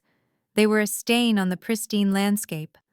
A beige minivan of a family parked in a showroom of Ferraris. I watched as Luis pressed a hand to his earpiece, listening to a command. I had already sent a text to the concierge telling them to allow the group entry. I did not want them stopped at the gate. I wanted them here. I wanted them on the stage I had set. Luis stepped aside and the gates swung open. They spilled onto the pool deck like oil leaking into a pristine ocean. The sudden noise was jarring. The baby's screams echoed off the marble walls. Tasha was yelling at her oldest son to stop running, but he was already tearing toward the water, his shoes squeaking on the wet tile. Brad marched in front, leading the charge. He scanned the area, his eyes wild and desperate. He was looking for me, but he was also looking for validation. He wanted to see fear. He wanted to see me cowering in a corner, regretting my defiance. Instead, he saw a playground of wealth he could never attain, and it made him hate me even more. He spotted me. "There she is," he shouted, pointing a shaking finger in my direction. The heads of the other guests turned. The tech mogul lowered his tablet. The models stopped whispering. Everyone looked at the sweaty, disheveled man screaming in the middle of their sanctuary. Brad stormed toward me, his shoes slapping loudly against the stone. Tasha and my parents scrambled to keep up, forming a phalanx of indignation. I did not move. I did not flinch. I took a slow sip of my water and waited. Zara Tasha shrieked as she got closer. Her face was a mask of blotchy red fury. "You evil witch! You left us! You actually left us in that motel!" She stopped at the foot of my lounge chair, breathing hard. The smell of stale airplane air and cheap fast food rolled off them in waves. "Look at you," my mother Verna spat, stepping out from behind Tasha. She was trembling, her hands clutching her purse like a weapon. "Look at you lying here. You ungrateful brat. You are lying here in luxury while your parents, your own flesh and blood, are suffering. We slept with roaches, Zara." "Roaches?" Otis stepped up beside her, his face grim. "You have gone too far this time, girl. We raised you better than this. To abandon your family. To steal your sister's vacation. Who do you think you are?" They were surrounding me, looming over the chair, expecting me to shrink. They expected the Zara of 10 years ago, the girl who would apologize just to stop the yelling. They expected the daughter who would drain her savings account to fix their mistakes. But that Zara was gone. She had died the moment I found the forged deed to my parents' house. I reached up and slowly removed my sunglasses. I folded them and placed them on the small side table next to my drink. I looked up at them, my face completely blank. "Hello, family," I said, my voice calm and low. "You look terrible." Brad's face turned a shade of purple I had only seen in medical textbooks. He lunged forward, slamming his hands down on the arms of my chair, trapping me. It was a move designed to terrify. "Don't you get smart with me," he hissed, his face inches from mine. I smell the alcohol on his breath. "You think this is funny. You think you can humiliate me. I am the head of this family. You answer to me. Now get up. Get up and get us a suite. You are going to pay for everything. You are going to pay for the rental car, the hotel, the food, and the emotional distress you caused my wife." I looked at his hands. His fingernails were bitten down to the quick. He was shaking. "Get your hands off my chair, Brad," I said. My voice did not rise, but it carried a weight that made him blink. "You are making a scene." "I will make a scene," Tasha yelled, stepping up to pull Brad back, not to stop him, but to get her own face in mine. "I will scream until everyone in this resort knows what kind of person you are. You are selfish, Zara. You are a jealous, bitter old maid who cannot stand to see me happy. You knew this was my anniversary. You knew I needed this. And you stole it." She gestured around the pool deck, her arms sweeping wide. "Look at this place. You do not belong here. You are a fraud. You probably maxed out your credit cards just to rent this chair for an hour to take pictures for Instagram. You are pathetic." The projection was astounding. Tasha was describing herself, but she was too blind to see it. My mother started crying. It was her go-to move when aggression failed. She sobbed loudly, dabbing at her dry eyes. "I do not know where we went wrong," she wailed to the bewildered audience of strangers around us. "We loved her. We gave her everything. And she treats us like garbage. She leaves her mother to rot in a slum while she drinks cocktails. It is a sin. It is a sin against God." The baby started crying again, adding a piercing harmony to my mother's performance. Tasha's oldest son had picked up a decorative stone from a planter and was throwing it into the pool, creating splashes that annoyed the swimmers. "Excuse me," a voice cut through the noise. It was the resort manager. He was a tall, impeccable man named Henri, whom I had spoken with earlier. He walked over with 2 large security guards flanking him. He did not look at my family. He looked at me. "Ms. Jackson," he said politely, "is everything all right? Are these people bothering you?" Brad straightened up, adjusting his jacket, trying to summon his white-collar persona. "We are family," Brad announced, puffing out his chest. "We are her guests. There has been a mix-up with our rooms. If you could just direct us to the presidential suite, we can sort this out. My sister-in-law here was just about to give you her credit card." He looked at me, expecting me to play along, expecting me to save him from the embarrassment, to save the family image. I looked at Henri. I looked at Brad. I looked at Tasha, who was smirking triumphantly, thinking she had won, thinking that social pressure would force me to capitulate. I picked up my drink and took a sip. "I have never seen these people in my life," I said. The silence that followed was absolute. What Tasha whispered, her smirk vanishing. Brad let out a laugh, a nervous, incredulous sound. "Good one, Zara. Very funny. Stop playing around. Tell the man." I turned my gaze to Henri, ignoring Brad completely. "I do not know who they are," I repeated clearly. "They barged in here screaming at me. They are trespassing. They are disturbing my peace. Please remove them." My father, Otis, gasped. "Zara, how dare you? We are your parents." I looked at him. Really, because parents do not steal from their children. Parents do not allow their son-in-law to forge their signatures on loan documents. Parents do not call their daughter a failure because she refuses to be a servant. I stood up then, smoothing the silk of my dress. I was taller than my mother in heels. I was standing on my own ground, paid for with my own money. "You said I was nothing." I said to them, my voice carrying over the pool deck. "You said I was just a data entry clerk. You said I was useless. So how could a useless nobody afford to stay here? How could a failure be the one holding all the cards?" Brad's eyes darted around. He saw the security guards moving closer. He saw the guests watching him with open disdain. He realized the trap had snapped shut. "She is lying," Brad shouted, pointing at me. "She is mentally unstable. She is off her meds. We are here to help her. She stole my money. That is how she paid for this. She stole from me." It was a desperate lie, a flailing attempt to regain control. Henri stepped between us. "Sir, you need to leave immediately, or I will call the police." "Call them." Brad challenged, his face twisting into a sneer. "Call them. I want to file a report against her. She is a thief." I smiled. It was the moment I had been waiting for.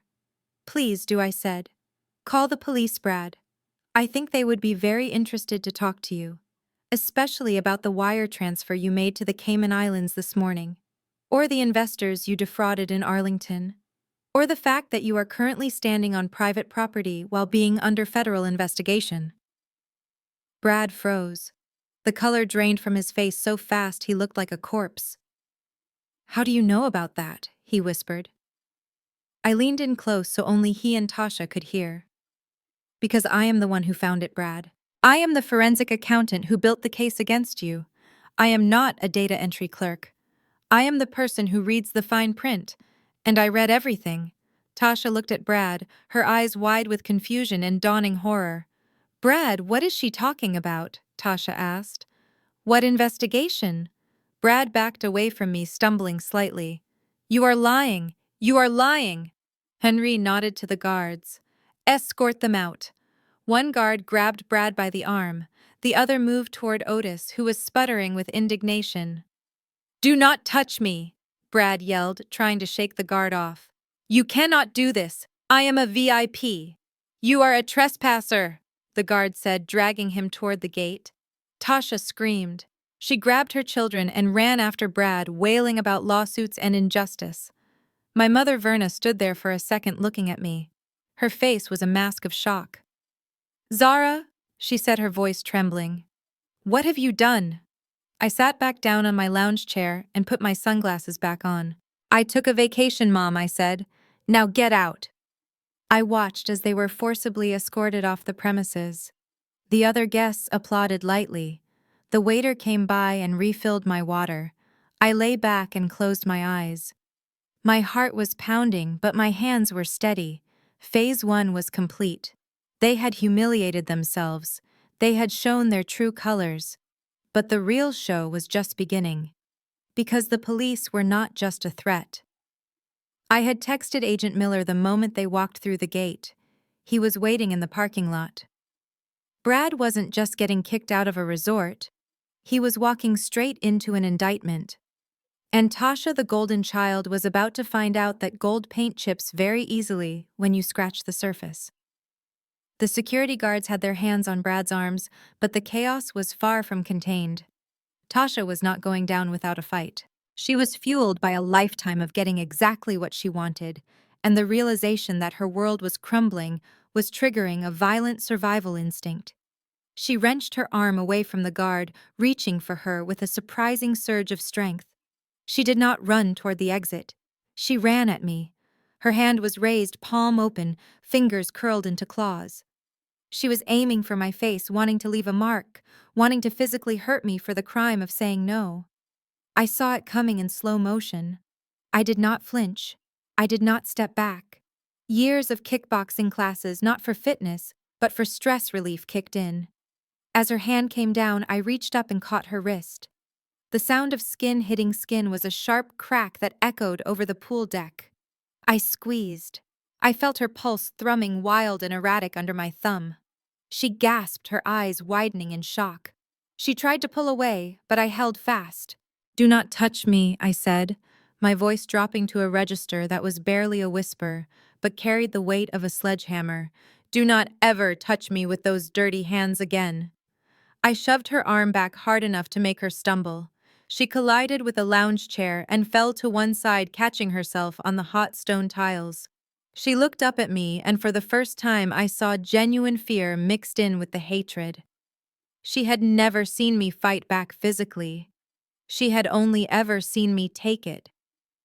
Otis stepped forward, his face a mask of righteous indignation. He ignored the fact that his daughter had just tried to assault me. He ignored the security guards who were now closing in on the group with renewed urgency. He focused entirely on me, his disappointment radiating off him like heat. "Look at you," Otis spat, shaking his head. "Fighting your own sister in public. You are embarrassing me, Zara. You are embarrassing this family. Family is the most important thing in the world. It is the only thing that matters. And you are treating us like enemies. You need to come home right now and apologize. You need to watch these children. You need to make this right." I laughed. It was a dry, humorless sound that felt like sandpaper in my throat. "Family comes first," I repeated. "That is funny coming from you, Dad, because I seem to remember a very different definition of family growing up." I took a step toward him, and he actually took a step back. "Family comes first" meant, "Tasha comes first." I said, my voice steady and cold. "Do you remember when I was 12? Do you remember begging for piano lessons? I had a teacher who said I had perfect pitch. She said I could be great. I begged you for months." Otis frowned, confused by the sudden detour into the past. "What does that have to do with anything? You told me we could not afford it," I continued. "You told me money was tight." But 2 weeks later, Tasha wanted to take ballet. And suddenly there was money. You bought her the tutus, the shoes, the private lessons. You drove her 3 towns over twice a week. I sat in the car doing my homework while she danced. "That was different," Otis blustered. "Tasha had talent. She needed an outlet." "I had talent too," I snapped.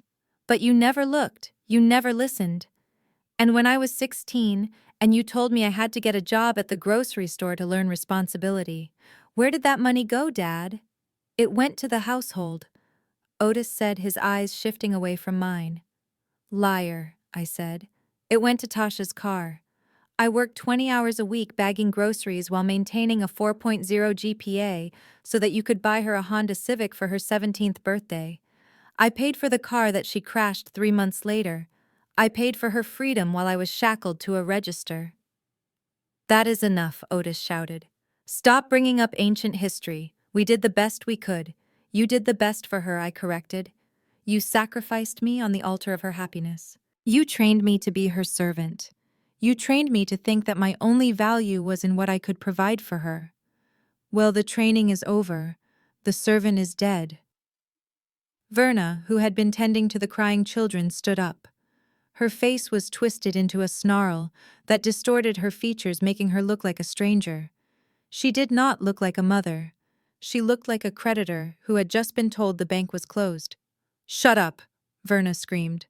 "Just shut up, you ungrateful little brat. You owe us. We gave you life.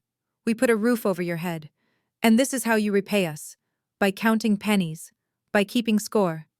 "I am not keeping score, Mom," I said. "I am closing the account." "Tasha deserves it," Verna yelled, pointing a shaking finger at her weeping daughter on the ground. "She deserves the car. She deserves the lessons. She deserves the vacation. Look at her. She gave us grandchildren. She found a husband. She built a family. She is a mother. She is a wife. She is the pride of this family." "And what am I?" I asked quietly. You, Verna, spat the word like it was poison. "You are nothing. You are a cold, hard machine. You have no husband.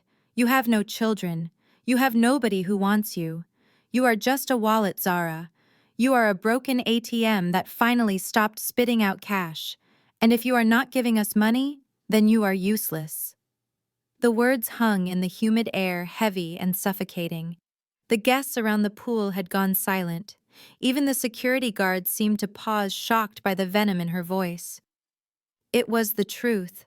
Finally, after 35 years, she had said the quiet part out loud. She had confirmed what I had always suspected in the darkest corners of my mind. They did not love me. They loved what I could do for them. They loved the utility of me. It should have hurt. It should have broken me. But instead, I felt a strange sense of relief. The ambiguity was gone. The hope that maybe if I just tried harder they would see me was extinguished. And in the darkness of that realization, I found a spark of absolute clarity. I looked at my mother. I looked at the woman who had birthed me, and I felt nothing.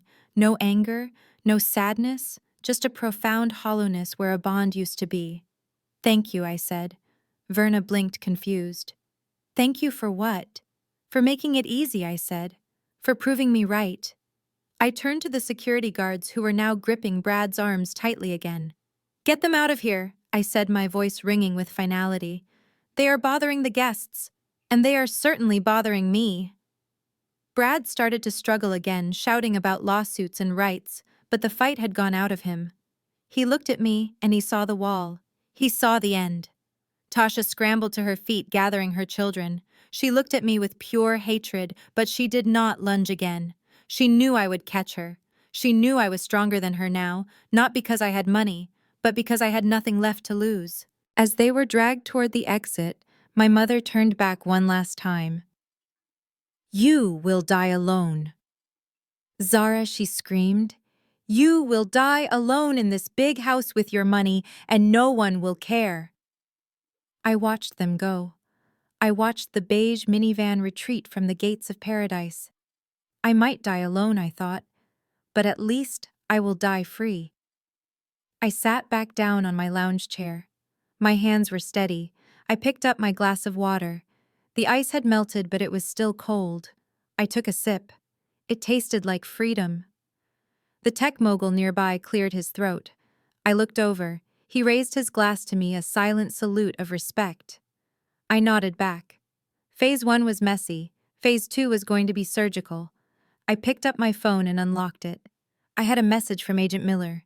"Target in custody." I smiled. The sun was setting, but my day was just beginning.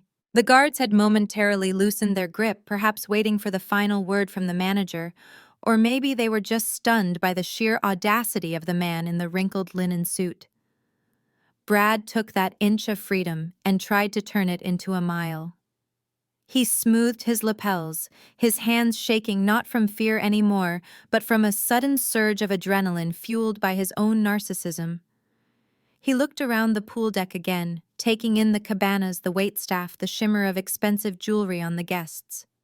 His eyes landed back on me, and they narrowed into slits of pure, venomous calculation. He stepped forward, invading my personal space again, his chin jutting out. The fear I had seen moments ago was gone, replaced by a sneering arrogance that I knew all too well. It was the face he wore when he was explaining the stock market to my father, or correcting my mother's pronunciation of a wine label. It was the face of a man who believed he was the smartest person in the room, simply because he was the loudest.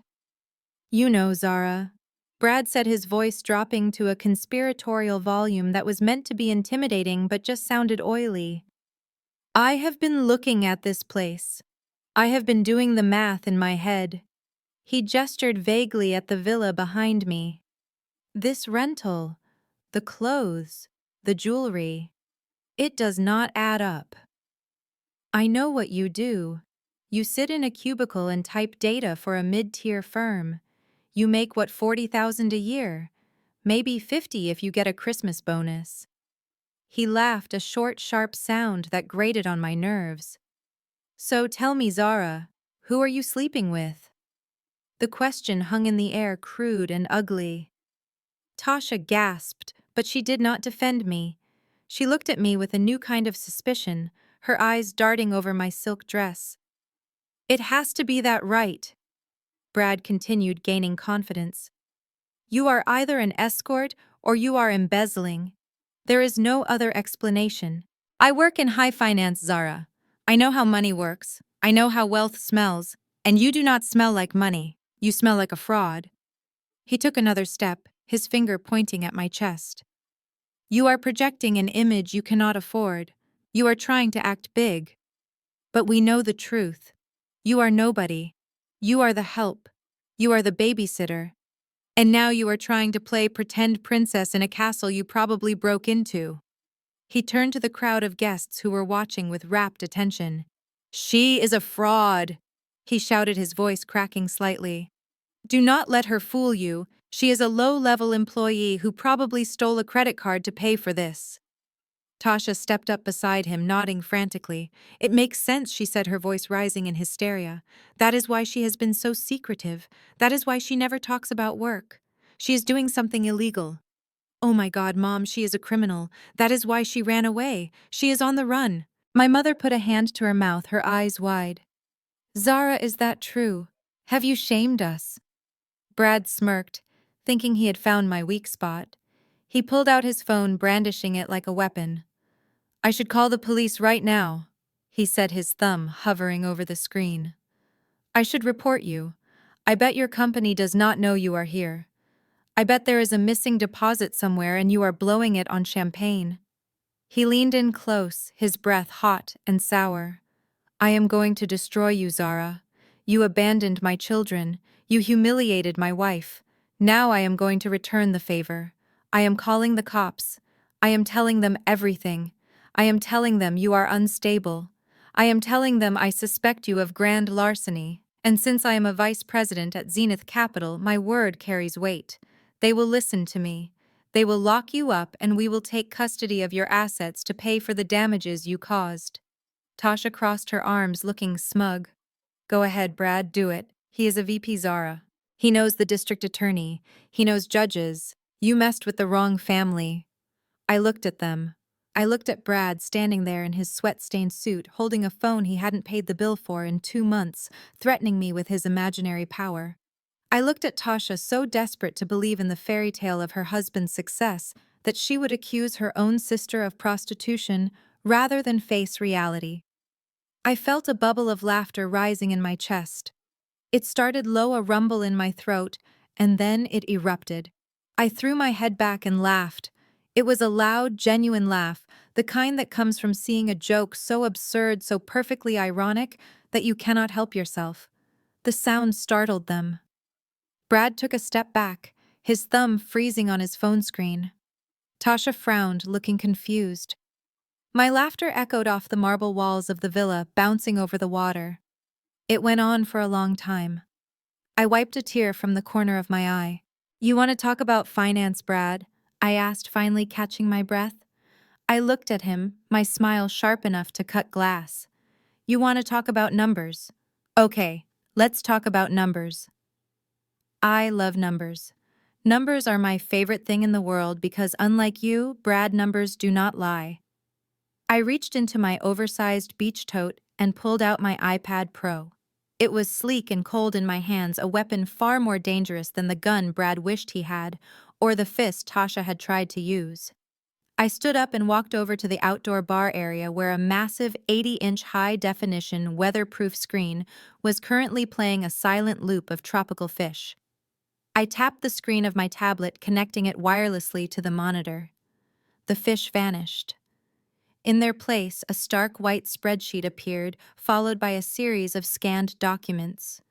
The resolution was crystal clear, visible to everyone on the deck, including the security guards who had paused their extraction to watch the show. I turned back to Brad. He looked at the screen and then at me.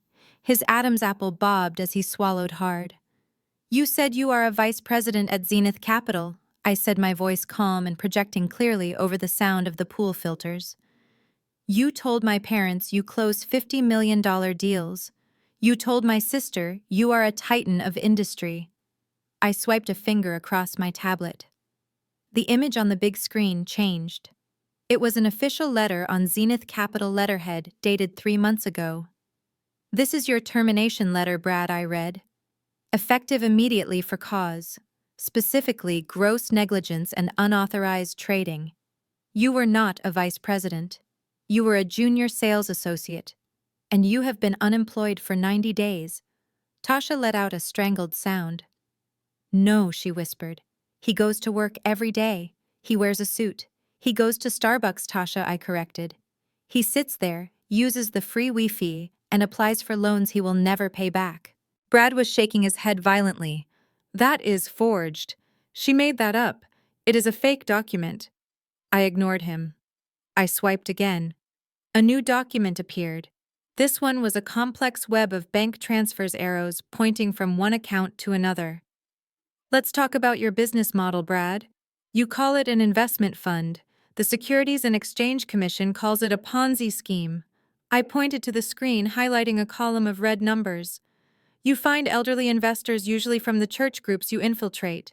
You promise them 15% returns. They give you their retirement savings. You do not invest it.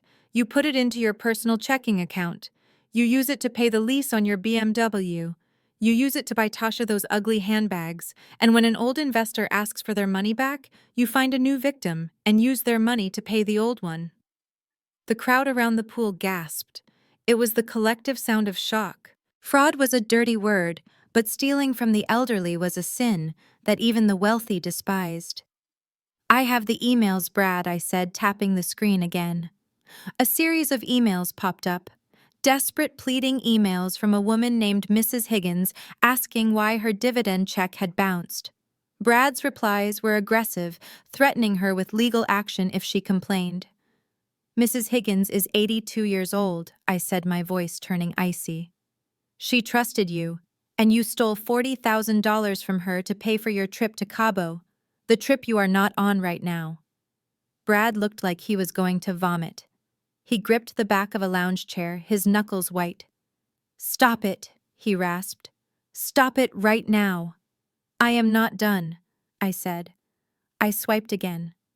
"Let's talk about your liquidity. You threw $500 at me yesterday. You acted like it was nothing. You wanted to pay me for my time." A bank statement appeared on the screen. It was dated today. The balance was highlighted in neon red. Negative $52,412. "That is your current balance, Brad," I said. "That includes the overdraft fees you incurred this morning when you tried to buy breakfast at the airport, and that credit card you used to book the flights to get here." I looked at him with pity. "It was declined an hour ago.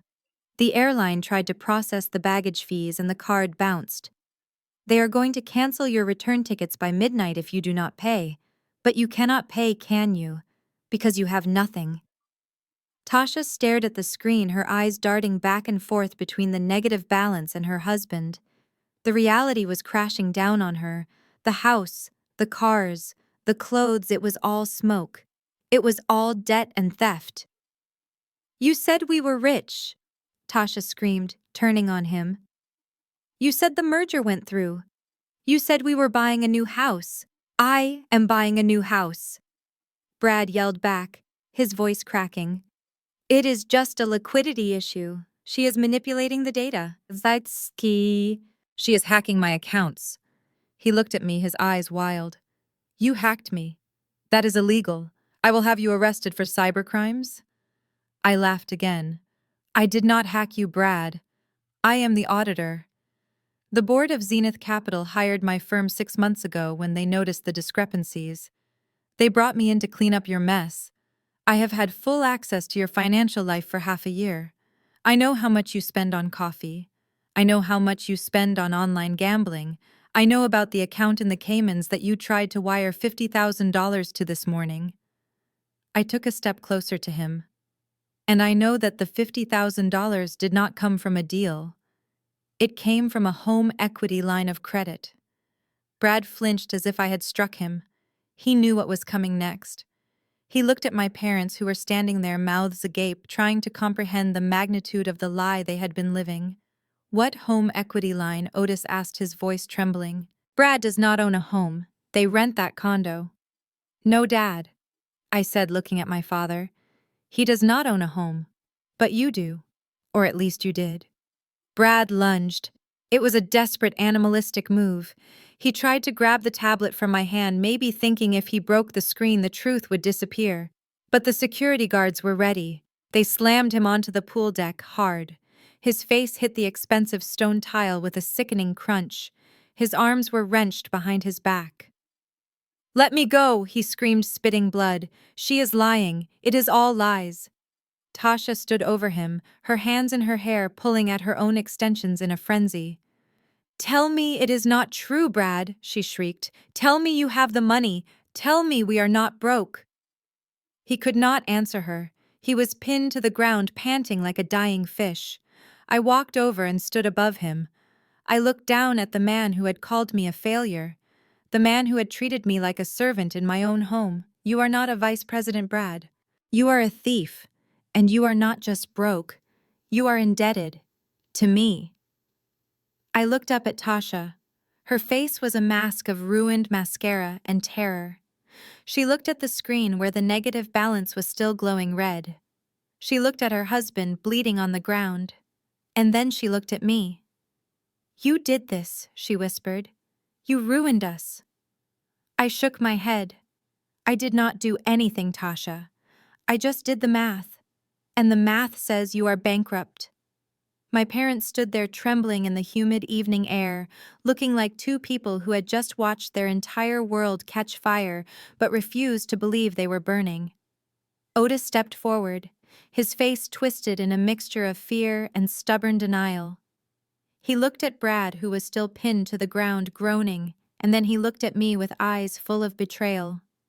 "He is a good man," Otis shouted, his voice cracking with the strain. "He is a good man, Zara. You are twisting things. You are making up lies because you are jealous. He promised us. He looked me in the eye and promised us a mansion in Potomac. He showed us the brochures. He said we were going to retire in luxury." Verna nodded frantically beside him, clutching her purse to her chest as if it contained the last of her dignity. "That is right," she cried. "He is taking care of us. He loves us, unlike you. He treats us with respect. He said the money was for a down payment. He said it was an investment." I looked at them. I looked at the blind faith they placed in a man who had done nothing but use them. It was pathetic and it was tragic. They were so desperate to believe in the lie of the golden child and her successful husband that they had ignored every red flag, every missing dollar, every inconsistencies. "He did not invest your money," I said, my voice flat and devoid of emotion. "He stole your equity." I turned back to the screen. With a tap of my finger, the bank statement disappeared, replaced by a PDF document that made my mother gasp. It was a deed of trust. A home equity line of credit application. "Do you recognize this?" I asked. Otis squinted at the screen. "That is our address," he whispered. "That is our house." I zoomed in on the bottom of the page. 2 signatures were scrawled there in blue ink. Otis Jackson. Verna Jackson. "And do you recognize those?" I asked. Verna stepped closer, her hands shaking as she reached out toward the screen as if to touch the digital ink. "That looks like my signature," she said, her voice trembling. "But I never signed that. I never signed any loan papers." "No, you did not," I said. "Brad did. He used a digital tracing program to lift your signatures from the birthday cards you sent him last year. He pasted them onto this document. He had a notary in his pocket stamp it for $50. And then he walked into a bank and took $200,000 of the equity you spent 40 years building. Otis grabbed his chest. He staggered back, stumbling against a table. His face went gray. He took the equity, Otis wheezed. Our retirement. He took it all, I confirmed. And he did not buy a mansion in Potomac. He spent it. He spent it on first-class flights. He spent it on leasing cars. He spent it on trying to cover the holes in his Ponzi scheme so he wouldn't go to jail 3 months ago. I swiped the screen again. A new document appeared. This one was red. It was a notice of default. The bank sent this to your house last week, I said. But you did not see it, did you? Because Brad has the only key to your mailbox. He has been intercepting your mail for 6 months. The bank initiated foreclosure proceedings on Tuesday. I said the words landing like stones. They called the note. Brad has not made a single payment on the loan. Not one. The interest has compounded. The penalties have piled up. The bank owns your house now. Or at least they did until yesterday. Verna let out a wail that tore through the quiet luxury of the resort. She fell to her knees on the hard stone deck, not caring about her dress, not caring about the strangers watching. My house, she sobbed. My home. We have lived there since before you were born. It is all we have. Tasha looked down at her mother, then at her husband, who was still struggling weakly against the guards.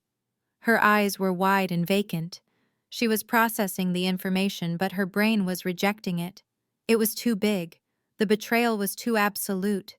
He would not, she whispered. He loves me. He loves us. He loves money, Tasha, I said. And he ran out of his own, so he took yours.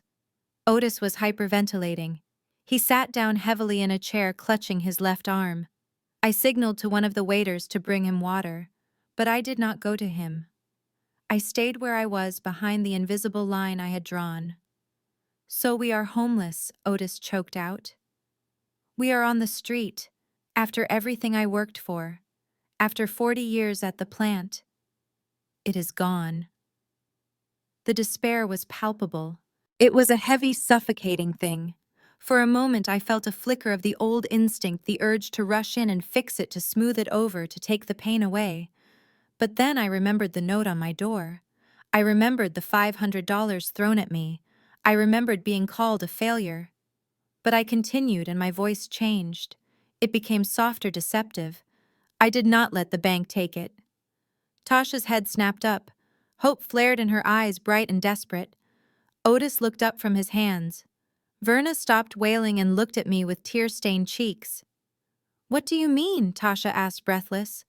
I stepped away from the screen and walked toward them.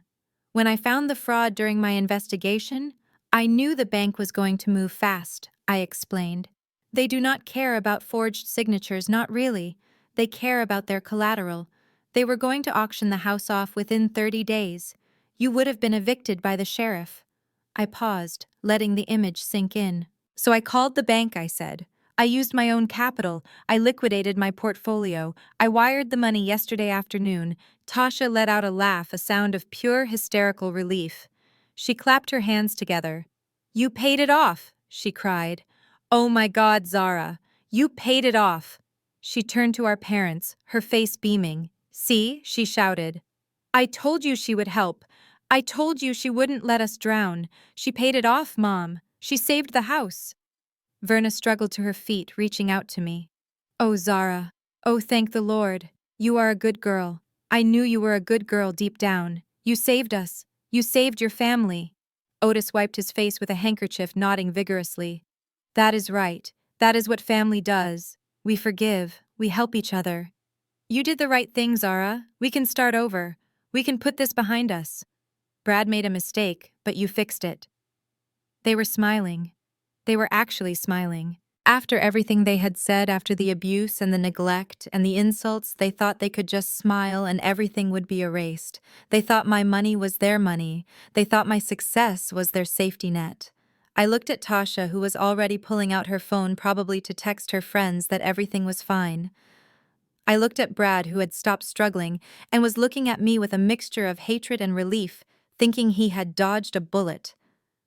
I reached into my tote bag one last time. I pulled out a thick manila envelope. I did not pay it off. I said, my voice cutting through their celebration like a guillotine. They froze. The smiles faltered. What? Tasha asked. You said you wired the money. I did, I said. I wired the money to the bank to purchase the debt. I bought the note. I did not pay off your mortgage, Dad. I became your mortgage holder.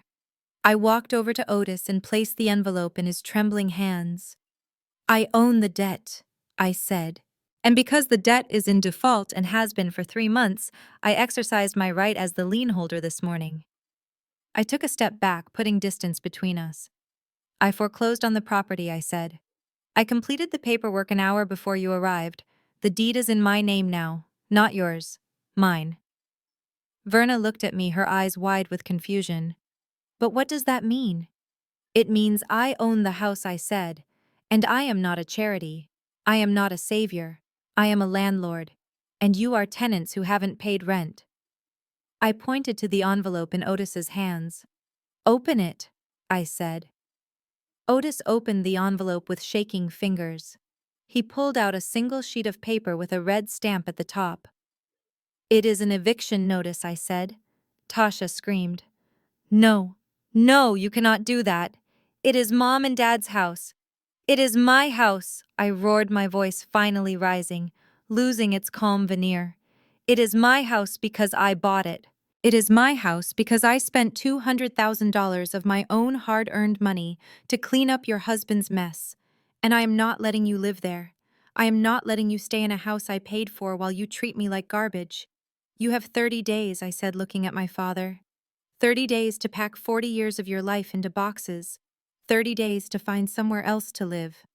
Because on day 31, I am changing the locks. I am hiring a crew, and I am putting that house on the market. Why? Verna wailed, falling to her knees again. Why are you doing this? We are your family. Because you owe me, I said, cold as ice. You owe me for every year you made me feel small. You owe me for every dollar I spent fixing your mistakes while you praised Tasha. You owe me for the therapy. You owe me for the pain. I looked at the house on the screen one last time. I am selling it, I said. I am going to sell it. And I am going to take the money, and I am going to buy myself something nice. Maybe a boat, maybe a bigger apartment. I do not care. But I am going to recoup every single cent you people have drained from me over the last 20 years. You cannot do this, Otis shouted, waving the paper. Where will we go? We have no money. Brad lost it all.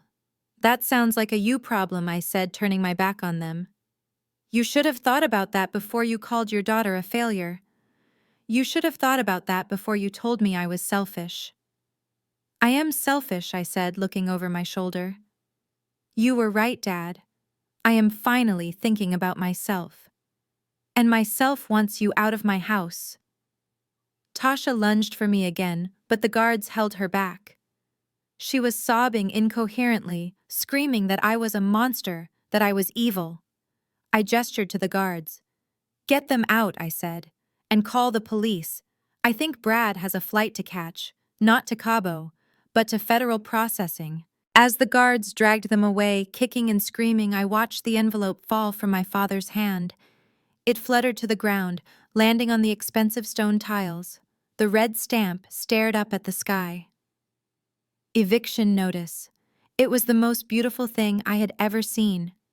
The red ink of the eviction notice was still searing into my father's retinas when the sound of sirens cut through the humid Miami air.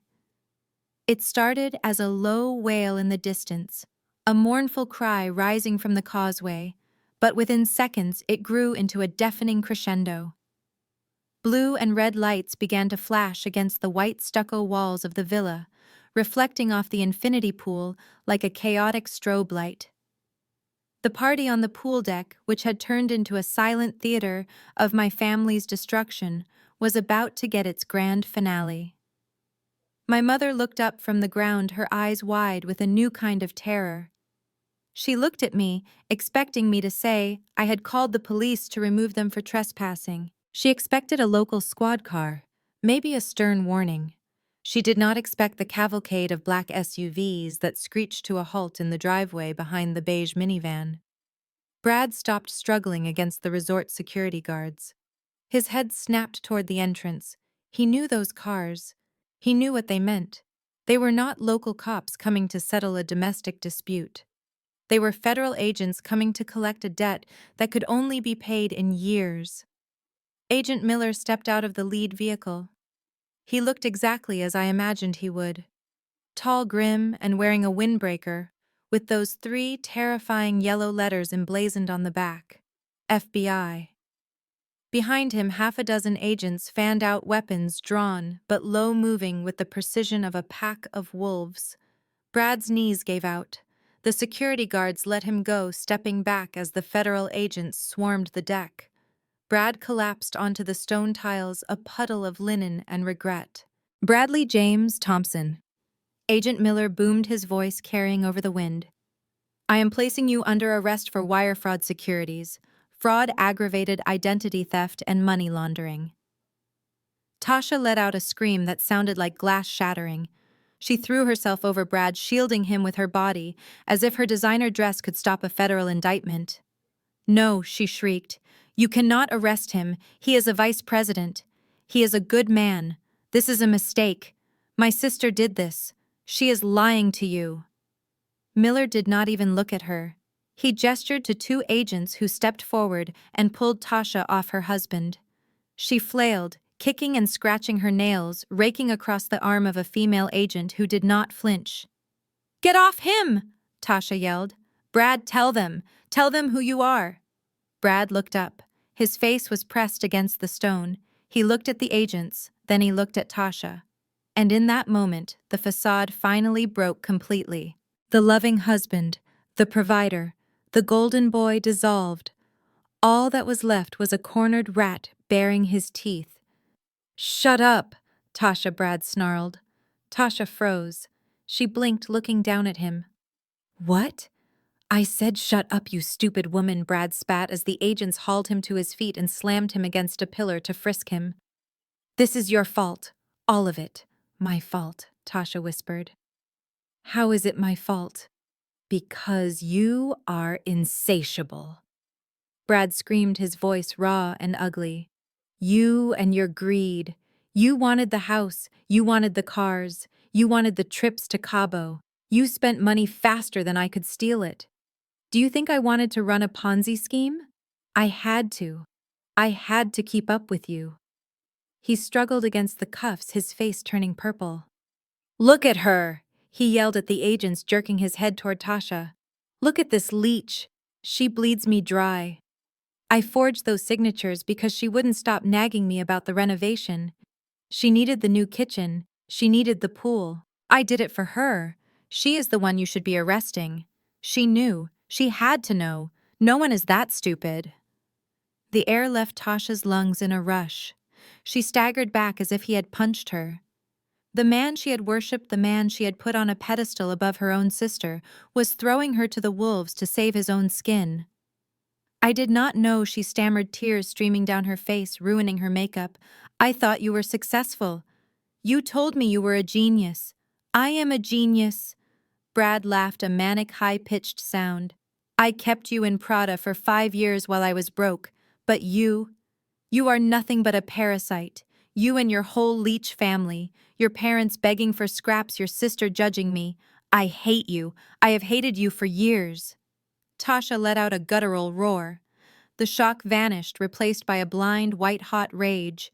She lunged. She flew at him, her hands curled into claws, aiming for his eyes. You liar, she screamed. You ruined my life. She managed to land a scratch across his cheek, drawing blood before the agents pulled her back. Brad cowered, whining like a kicked dog. It was a pathetic end to their love story. The golden couple tearing each other apart in front of an audience of strangers. My parents watched in horror. They were huddled together by the edge of the pool, clutching each other. Their world was not just ending, it was being nuked. Their son-in-law was a felon. Their daughter was a hysterical mess.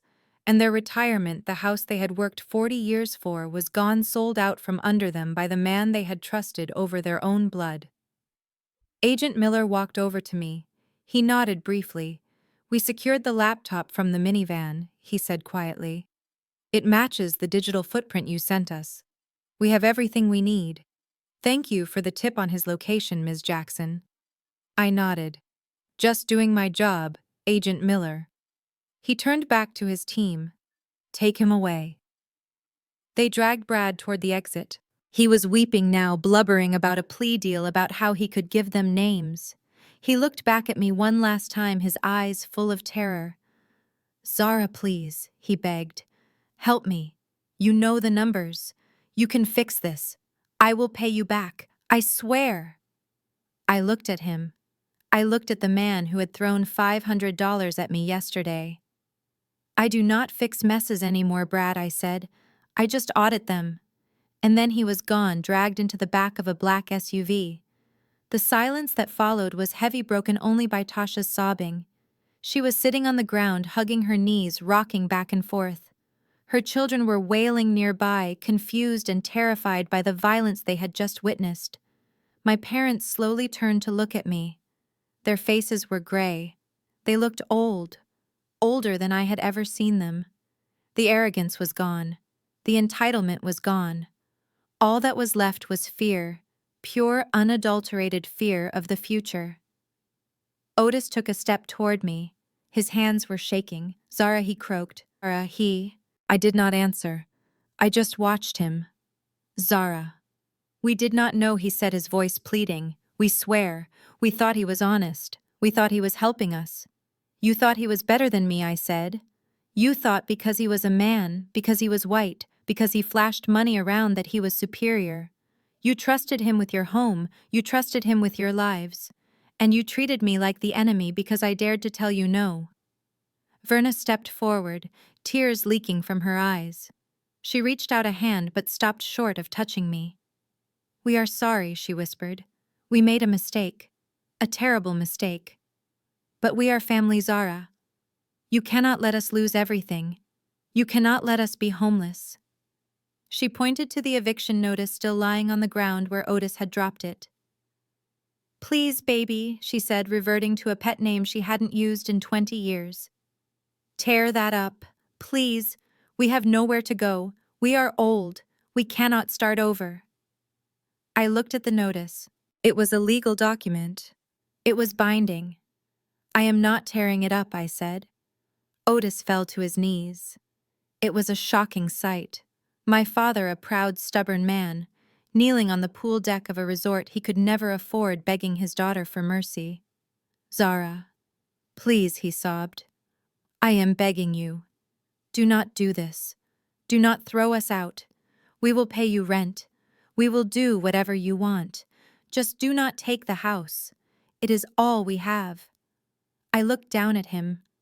I remembered begging him for $20 to go on a field trip and being told to earn it. I remembered begging him to come to my graduation and being told he was too tired. I remembered begging for a scrap of affection and getting a lecture on responsibility. "You do not have the house, Dad."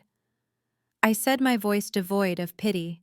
"I have the house, and I am not running a shelter for people who abuse me." Tasha looked up from the ground, her mascara running down her face in black streaks. "You are a monster," she hissed. "You planned this. You let us come here just to humiliate us. You let Brad get arrested in front of the kids. You are evil." "I am efficient, Tasha," I corrected. "I did not make Brad steal. I did not make you spend money you didn't have. And I certainly did not make you abandon your sister to go on a vacation you couldn't afford. You did all of that on your own. I just turned the lights on so everyone could see the mess." "But we are your family," Verna wailed. "Family forgives. Family protects," I countered. "You did not protect me. You fed me to the wolves so you could keep your golden child comfortable." "Well, the wolves are full now, Mom, and I am done being the meal." I signaled to Henri, the manager, who had been watching from a discreet distance. He walked over, his expression stern. "These people are no longer welcome here," I said. "Please ensure they leave the island, and if they return, call the police again." Henri nodded. "Understood, Miss Jackson."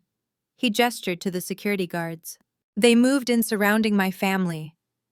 "You cannot do this," Otis screamed as they pulled him up.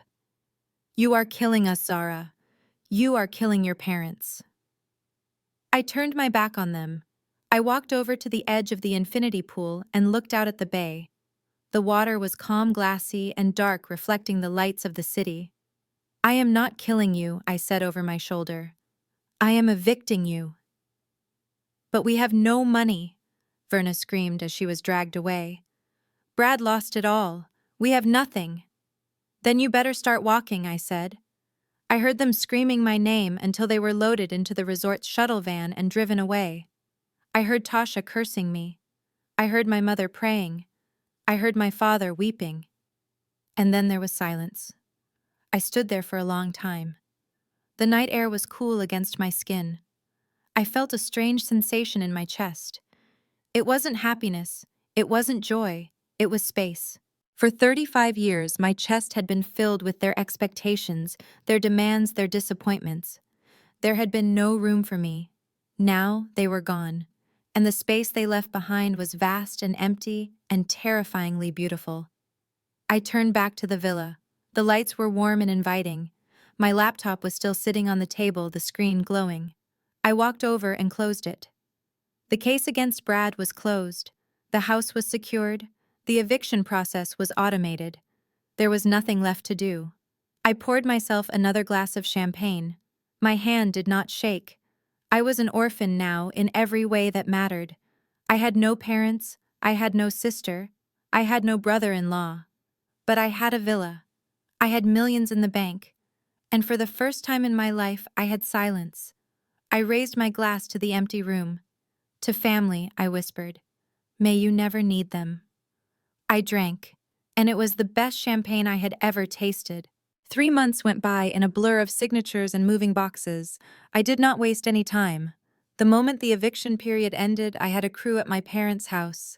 I did not go there myself. I did not want to see the ghost of my childhood or smell the stale scent of their disappointment. I hired a junk removal service to clear everything out. The furniture, the clothes, the knickknacks that Verna prized so highly were hauled away to the dump or donated to charity. I listed the house below market value just to move it fast. It sold in 3 days. I took the check and I walked away without looking back. I did not go back to my apartment in DC either. That place felt small now. It felt like a cage where I had kept myself small to avoid frightening them. Instead, I bought a penthouse in Miami overlooking the very bay where I had destroyed my brother-in-law. It has floor-to-ceiling windows and a balcony that wraps around the entire unit. It is quiet here. The only sound is the wind and the distant hum of the city. Brad's trial was swift and brutal. The federal prosecutors did not need much help from me after I handed over the initial files, but I testified anyway. I sat on the stand and I looked him in the eye as I explained exactly how he had stolen my parents' equity. He did not look like a golden boy anymore. He looked like a man who had aged 20 years in 20 days. He got 10 years in federal prison. No possibility of parole for at least 8. Tasha was not in the courtroom when the sentence was read. She was too busy working her shift. My sister, the woman who thought she was too good to work, is now a cashier at a discount supermarket in Maryland. I heard she tried to apply for office jobs, but without references, and with her name attached to Brad's scandal, nobody would touch her. She lives in a subsidized 2-bedroom apartment with 3 kids and no husband. The designer bags are gone sold to pay for groceries. The trips to Cabo are a distant memory. She spends her days scanning coupons and her nights wondering where it all went wrong. My parents fared even worse.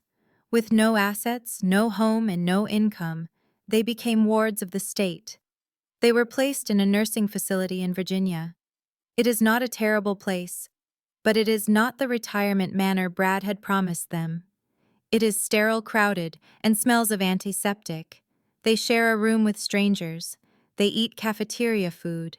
They have no car, no freedom, and no one to blame but themselves.